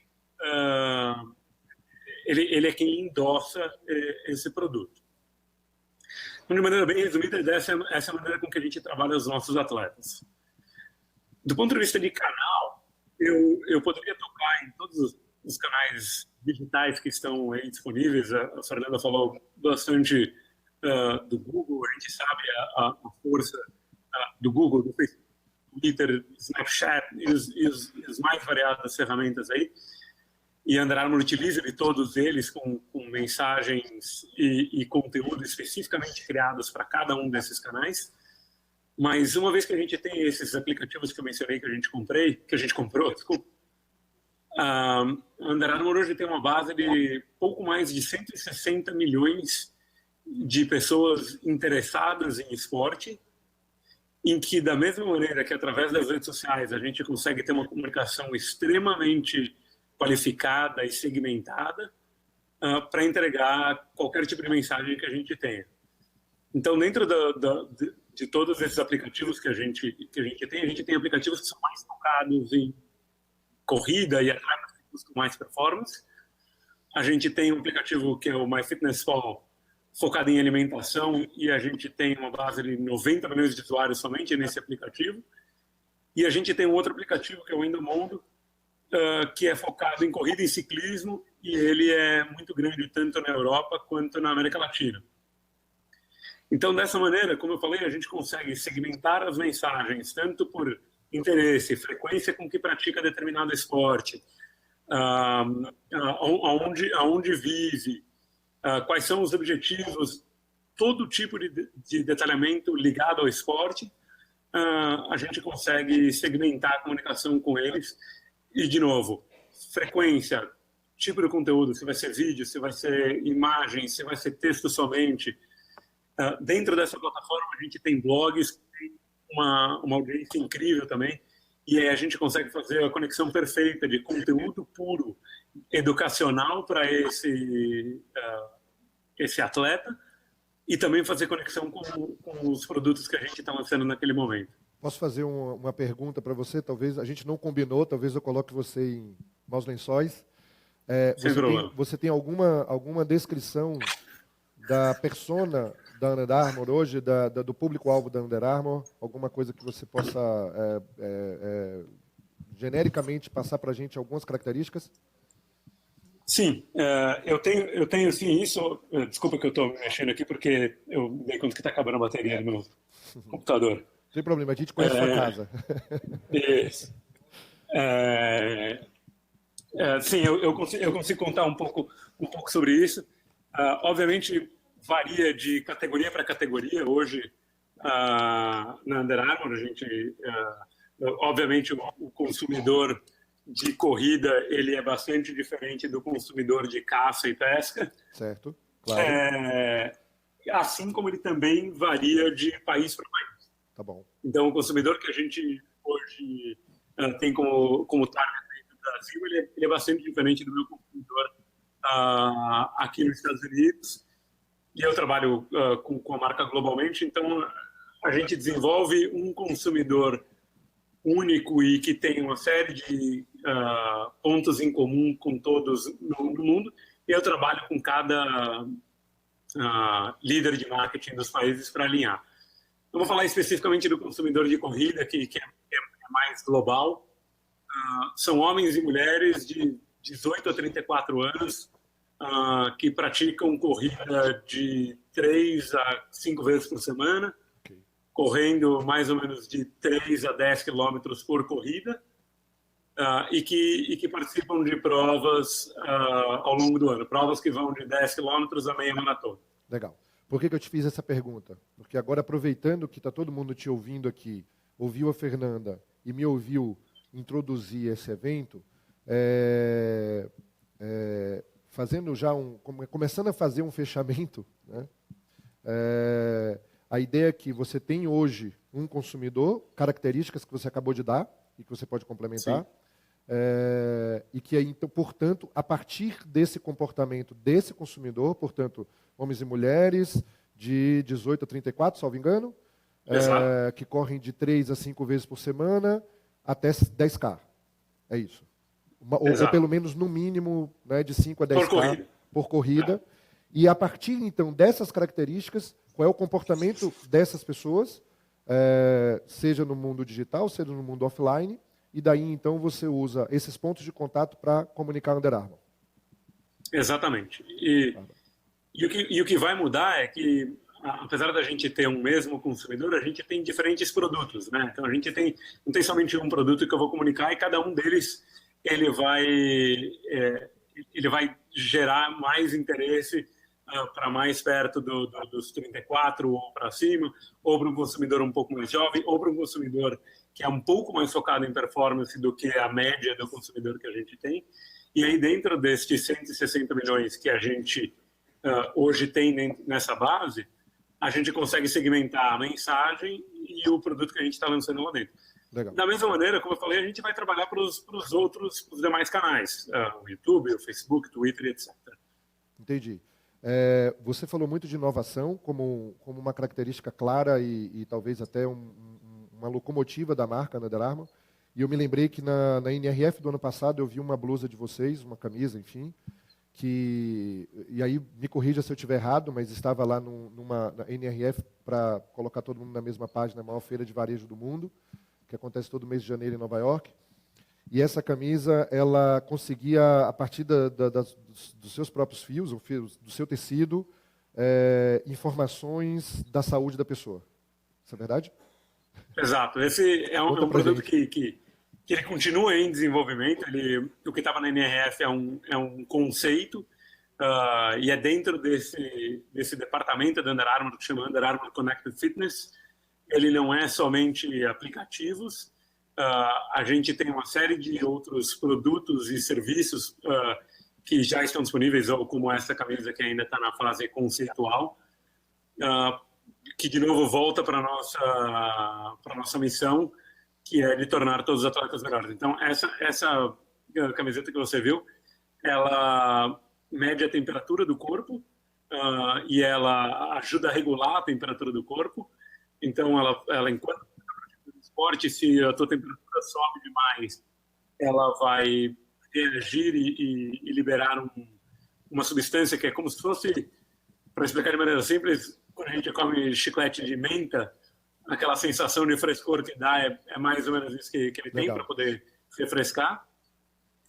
E ele também vai guardar todas essas informações para depois, se você é um atleta de ponta, poder fazer uma análise de toda a variação de temperatura, de suor, de característica do suor, o que você perdeu durante aquele exercício, e poder devolver essas informações para um atleta, para um técnico, para saber como evoluir no treinamento. Sensacional. Você falou que a missão da empresa é? Tornar todos os atletas melhores através da paixão, design e busca incansável pela inovação. Sensacional. Missão é um dos itens, é um dos fatores que compõe a plataforma da marca que a gente falou mais cedo. Tá? Exato. Exatamente por ser missão, está na plataforma, exatamente por ser plataforma, portanto, fundamenta todas as tomadas de decisões a partir dali. Adriano, quer fazer um fechamento para a gente partir para a pergunta? Pode ser. Eu só posso, de maneira muito resumida, em 1 minuto, falar dos micro-influencers? Por favor. Claro, desculpa, eu sei que a gente está... É um minuto.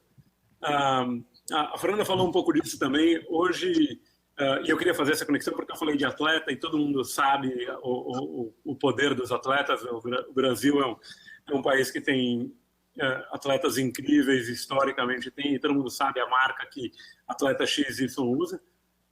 Ao mesmo tempo, todo mundo sabe que os atletas são pagos pelas marcas para utilizar aquele produto. Eles trabalharam junto no desenvolvimento, etc. Então, hoje existe um questionamento muito grande de certa forma, da credibilidade desses atletas. A Amazon ainda não é tão grande no Brasil quanto é aqui no Brasil. Você estava falando no início, Adriano. Mas aqui nos Estados Unidos é gigantesco. Eu posso falar por experiência própria, principalmente depois de ter tido uma filha. Agora, a quantidade de compras que eu realizo na Amazon é um negócio absurdo. E, basicamente, o que rege a minha compra são os reviews que as pessoas que compraram fazem. A Fernanda também falou de vídeos de unboxing. Tudo isso é informação de peer-to-peer, de pessoa para pessoa. Pessoa como o Adriano falando para a Fernanda, Fernanda falando para vocês que estão aí.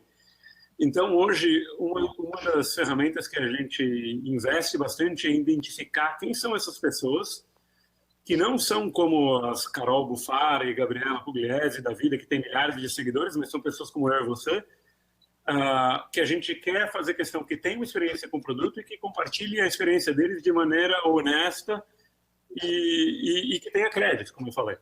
Legal.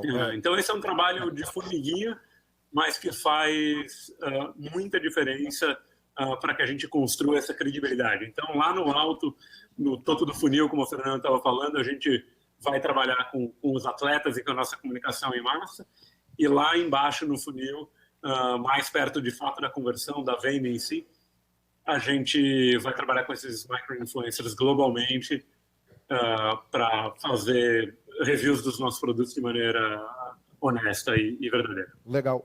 Você está falando de uma coisa muito interessante que eu li essa semana sobre a importância dos micro-influencers no processo de decisão de compra. E Exato. É curioso porque a gente tem uma noção ainda, por incrível que pareça, né, conservadora sobre os influencers na internet, que são aqueles que têm mais audiência, portanto, mais seguidores. E os micro-influencers, ou influenciadores micro, eles não têm necessariamente milhares e milhares e dezenas de milhares, centenas de milhares de seguidores. Eles têm. Exatamente. É muito mais qualidade do que quantidade, Adriano? É muito mais qualidade do que quantidade, sem dúvida. A gente é curioso porque esse é um trabalho que toma tanto ou mais tempo do que trabalhar com um influenciador que tem milhares e milhares de seguidores. Legal. Eu, pessoalmente, numa última iniciativa que a gente fez aqui especificamente para os Estados Unidos, eu revisei um por um as páginas de mais de 300 micro-influencers. 300? Mais de 300. O que significa entrar nas páginas, nas redes sociais de cada um deles, ver que tipo de post que eles fazem, ver que tipo de conversa, engajamento que eles têm naqueles posts, para ver se de fato aquela pessoa tem o perfil que eu estou de atingir o meu consumidor. Legal. A gente estava falando anteriormente. Então, é nesse nível de detalhe que a gente tem que ir para fazer esse trabalho, porque não é simplesmente mandar o produto para qualquer um. E aí eu mando o produto para essa pessoa e com uma breve descritivo do que é aquele produto, e eu não guio em absolutamente nada o que eu quero que ela diga do produto. A experiência tem que ser real e autêntica, e eventualmente alguém vai falar: o tênis é maravilhoso, é o melhor tênis de corrida que eu já usei. Eu falar: na verdade, esse tênis é um pouco duro para mim.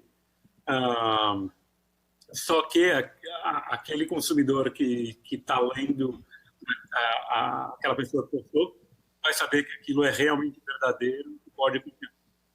Então, de novo, é um trabalho de formiguinha, mas que tem um retorno gigantesco e que a gente tem desenvolvido cada vez mais estratégia em cima disso, conhecimento de como selecionar, de como identificar e que tipo de produto também que faz sentido fazer o trabalho com esses micro-influenciadores. Isso me lembra, para ir concluindo, o quão é importante a verdade das marcas.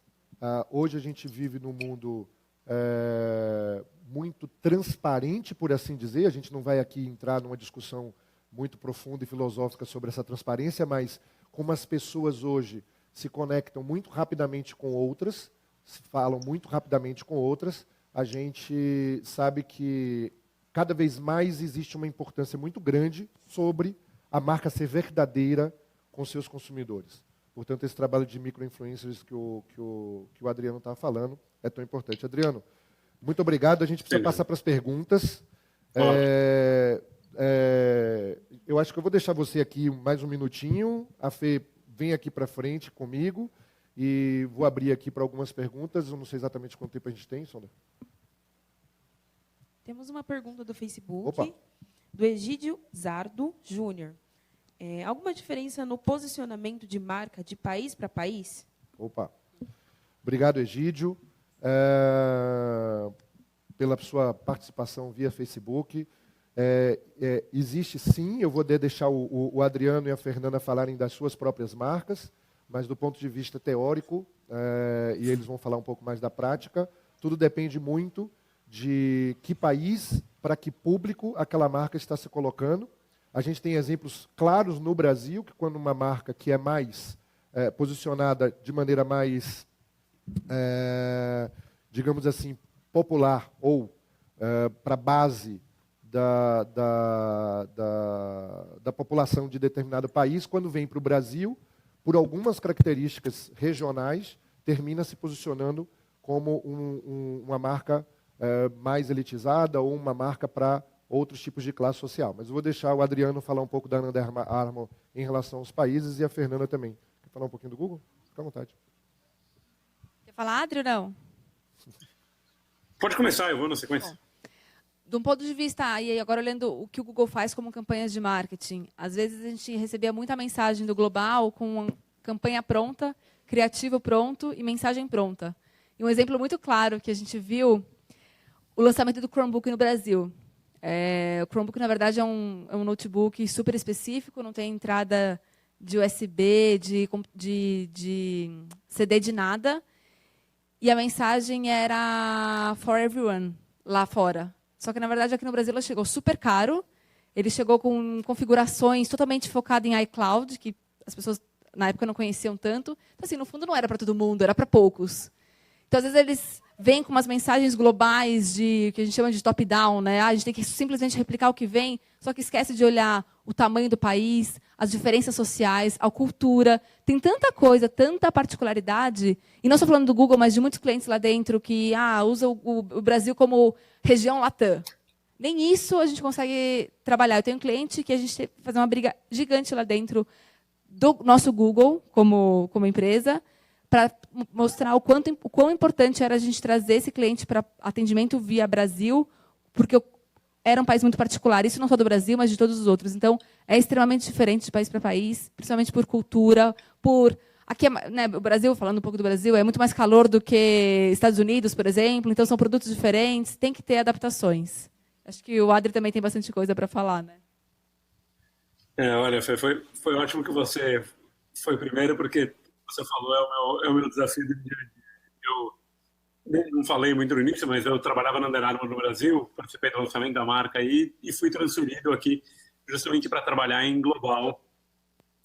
E hoje sou eu o cara que faz o top-down, que manda a campanha enlatada e que espera que todo o país fale a mesma temperatura e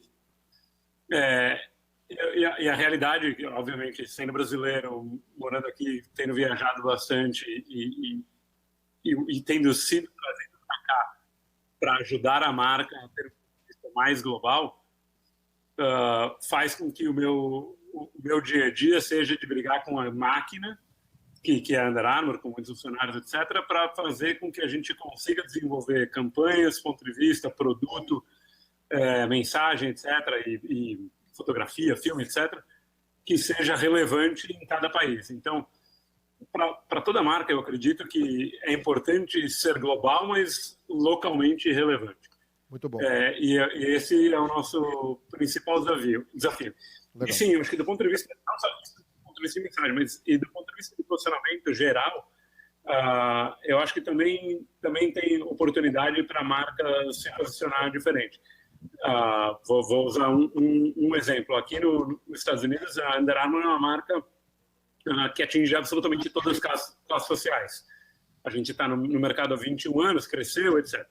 No mercado como a Alemanha, por exemplo, que é um mercado extremamente orientado para tecnologia e performance, a gente é uma marca para poucos, como a Fernanda estava falando. Os produtos são caros, a gente não tem os nossos produtos de valor mais baixo, a gente tem somente os nossos produtos de mais alta tecnologia, e a percepção que a gente tem construída com o consumidor lá é de ser uma marca basicamente de tecnologia. O consumidor americano não veja isso também, mas desde do assortment, da variedade de produtos que a gente oferece, preço e mensagem, é tudo focado em alta tecnologia. Legal, muito bom. Respondida a pergunta do Egídio, participante pelo Facebook. Alguém aqui da nossa plateia quer fazer uma pergunta? Só um minutinho. O microfone está indo até você. Fala seu nome para mim, por favor. Opa, boa noite, eu sou o Cláudio. Fala, Cláudio. Eu queria fazer uma pergunta, principalmente para a Maria Fernanda, que a gente assiste essas palestras, uma tecnologia muito avançada, estratégias avançadas, e ao mesmo tempo, na nossa realidade, a gente tem vontade de se matar, né? Fala, meu Deus, como eu queria ter isso também na minha estratégia.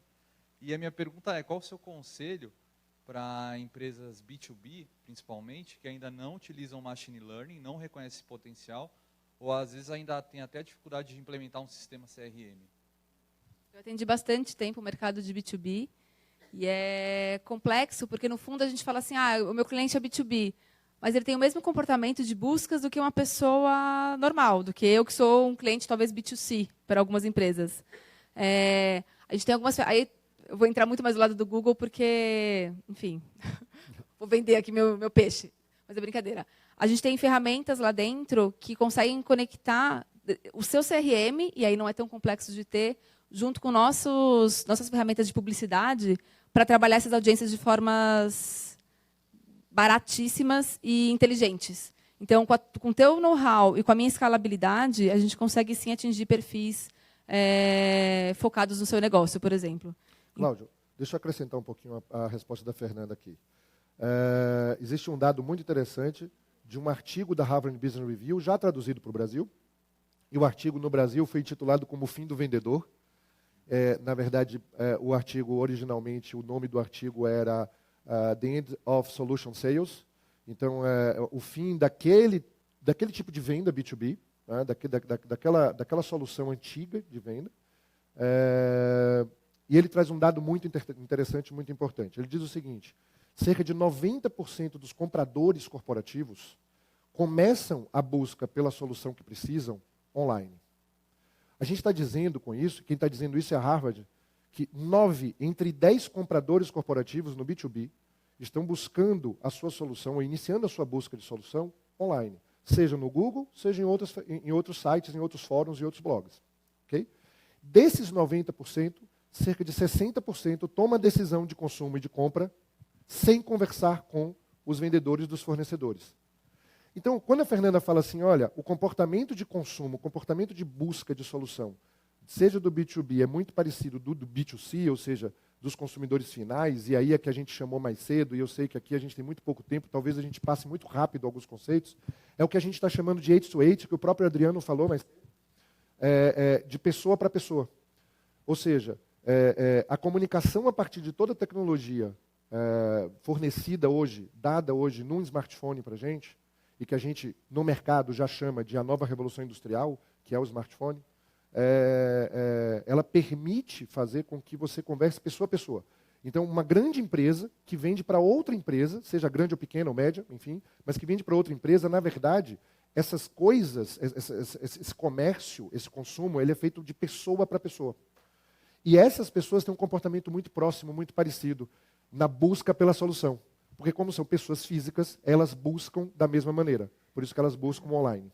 Até indo um pouco mais profundo, teve uma pesquisa também na época que quando eu atendi esse mercado, a compra do comprador B2B ela é muito mais emocional do que racional em alguns termos. Principalmente porque se eu estou tomando uma decisão, não estou comprando um aparelho celular para mim, ou um secador de cabelo, que se quebrar, ok, eu troco. Eu estou tomando uma decisão para minha empresa. Então, eu não posso simplesmente comprar qualquer coisa. O meu trabalho está em jogo. Então, eu preciso pesquisar, eu preciso ir a fundo. E aí, obviamente, vai ter uma estratégia de talvez não estar presente muito mais em horário comercial, não tão em final de semana, mas pelo estilo de navegação que a pessoa tem, a gente consegue saber se ele é um cara que está comprando alguma ferramenta ou uma ferramenta de ERP, por exemplo, para a minha empresa. Então, esses dados que a gente tem de insights pela navegação do usuário, isso não só o Google falando, é que o Google, a gente tem 7 plataformas com mais de 1 bilhão de usuários. Então, imagina quantos sinais e informações a gente tem dessas pessoas, sem saber que ela é a pessoa, a Maria Fernanda, por exemplo. Mas a gente tem hoje soluções cada vez mais avançadas de conseguir chegar no target B2B também. Pessoal, peço desculpas a vocês, nosso tempo... dá mais uma? Opa, que bom. Aqui, então. Oi? Uma do Facebook.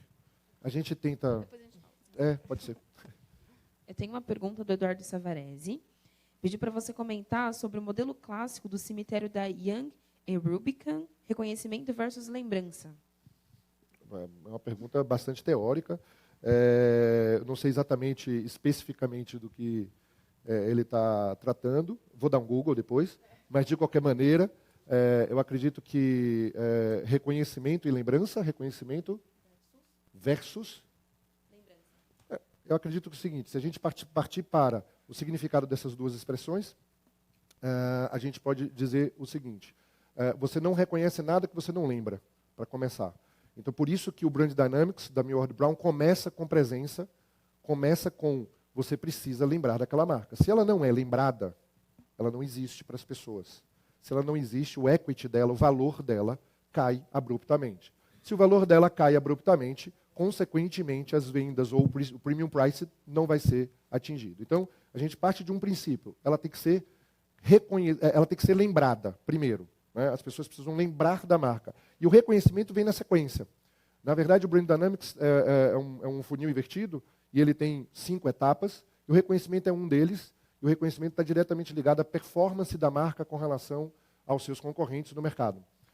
Não sei se é especificamente essa teoria da Young Rubicon, mas eu vou atrás para responder o Eduardo, não é isso? Agradeço ao Eduardo pela pergunta. Eu acredito que a gente deixe os nossos contatos também no Facebook, depois da nossa palestra, e ele também pode fazer essa pergunta diretamente para mim ou para um dos outros 2 palestrantes. Mas, retomando, eu acredito que, para você ser reconhecido, você precisa ser lembrado. E, claro, quanto mais lembrado, mais oportunidade de ser reconhecido. Quanto mais reconhecido, mais oportunidade de você chegar no topo, que é na lealdade, e, portanto, praticar o melhor premium price possível. Posso só finalizar com ela rapidinho, muito rapidinho. 1 minuto, por favor, técnica. Deixa só ela para não ficar frustrando aqui o nosso público. Olá, boa noite a todos. Boa noite. Muito como é seu nome? obrigada. Meu nome é Ariane. Não, eu sou comunicadora digital. E a minha pergunta vai para o Adriano, claro, também para a Fernanda, para os 2 Adrianos, enfim. Mas, assim, eu sou uma micro-influenciadora, uma youtuber, e eu queria entender como foi que o Adriano chegou nesses micro-influenciadores para poder construir aí essa nova estratégia que eu achei muito interessante, que realmente os micro-influenciadores têm qualidade. E, às vezes, eu fico pensando, puxa vida, não vou nunca chegar em milhões pelo que eu vendo, porque eu vendo conteúdo de filosofia, eu sou a doutora Pensar no YouTube, e, assim, nunca vou chegar em milhões, aqui no Brasil, por exemplo, também, sei lá, onde no Brasil, no mundo. E aí, assim, como é que você chega nisso? E como eu vendo, né? Legal. Deixa eu só já introduzir a pergunta dele. Eu, particularmente, acredito que, como você está vendendo filosofia, você não precisa chegar a muitos, você precisa chegar aos certos. Mas eu vou deixar ele falar isso. Adriano, fala um pouquinho, muito pragmaticamente, muito objetivamente, que o nosso tempo já acabou. Peraí, só um minuto, áudio. Seu áudio sumiu aqui pra gente, peraí. Desculpa, eu que estava no mute. Agora, vai. Assim, Adriano, você basicamente deu a resposta. Como eu falei, todo o processo que a gente fez de validar esses influencers era de garantir que eles estavam falando com as pessoas certas. Então, quando a pessoa postava alguma coisa sobre corrida, que tipo de interação que ele tinha? Uma pessoa falando que o dia estava lindo, ou era que realmente tinha gostado daquele tênis, ou queria entender mais sobre aquele tênis? Obviamente, para o seu universo, vão ser temas diferentes, mas o conceito é exatamente o mesmo. Se você está falando com propriedade sobre um determinado assunto, e os teus seguidores, e não importa se eles são poucos, na verdade, se eles são poucos é o que provavelmente te torna mais relevante dentro dessa estratégia, se eles também têm interesse genuíno no assunto que você está compartilhando, isso é o que tende a ser relevante para uma marca que quer se conectar com o tipo de público que você se conecta. Legal. Você se torna o veículo e a ferramenta para uma marca se conectar com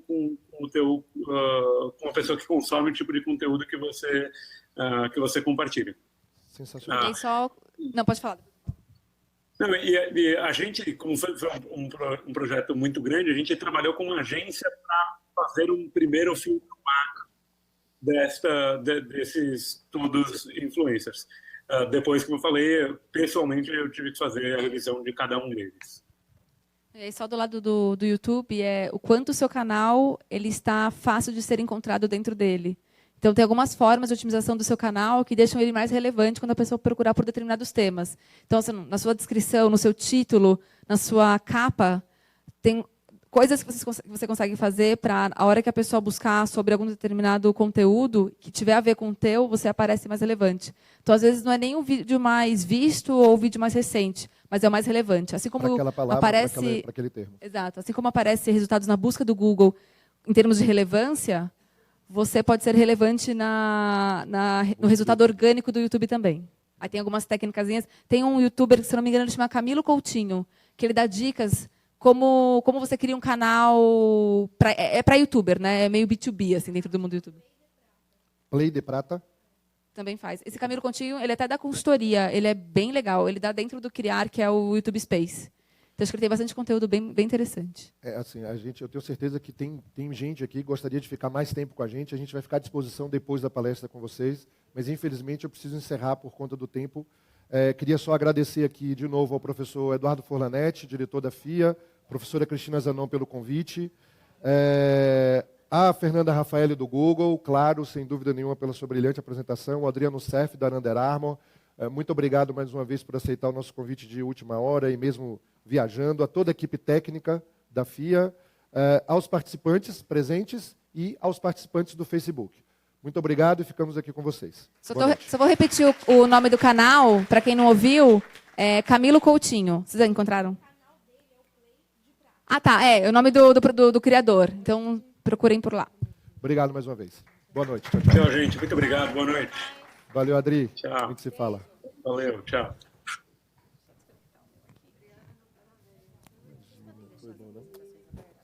Imagina, querido. Foi ótimo, né? Deu certo. Deu certo.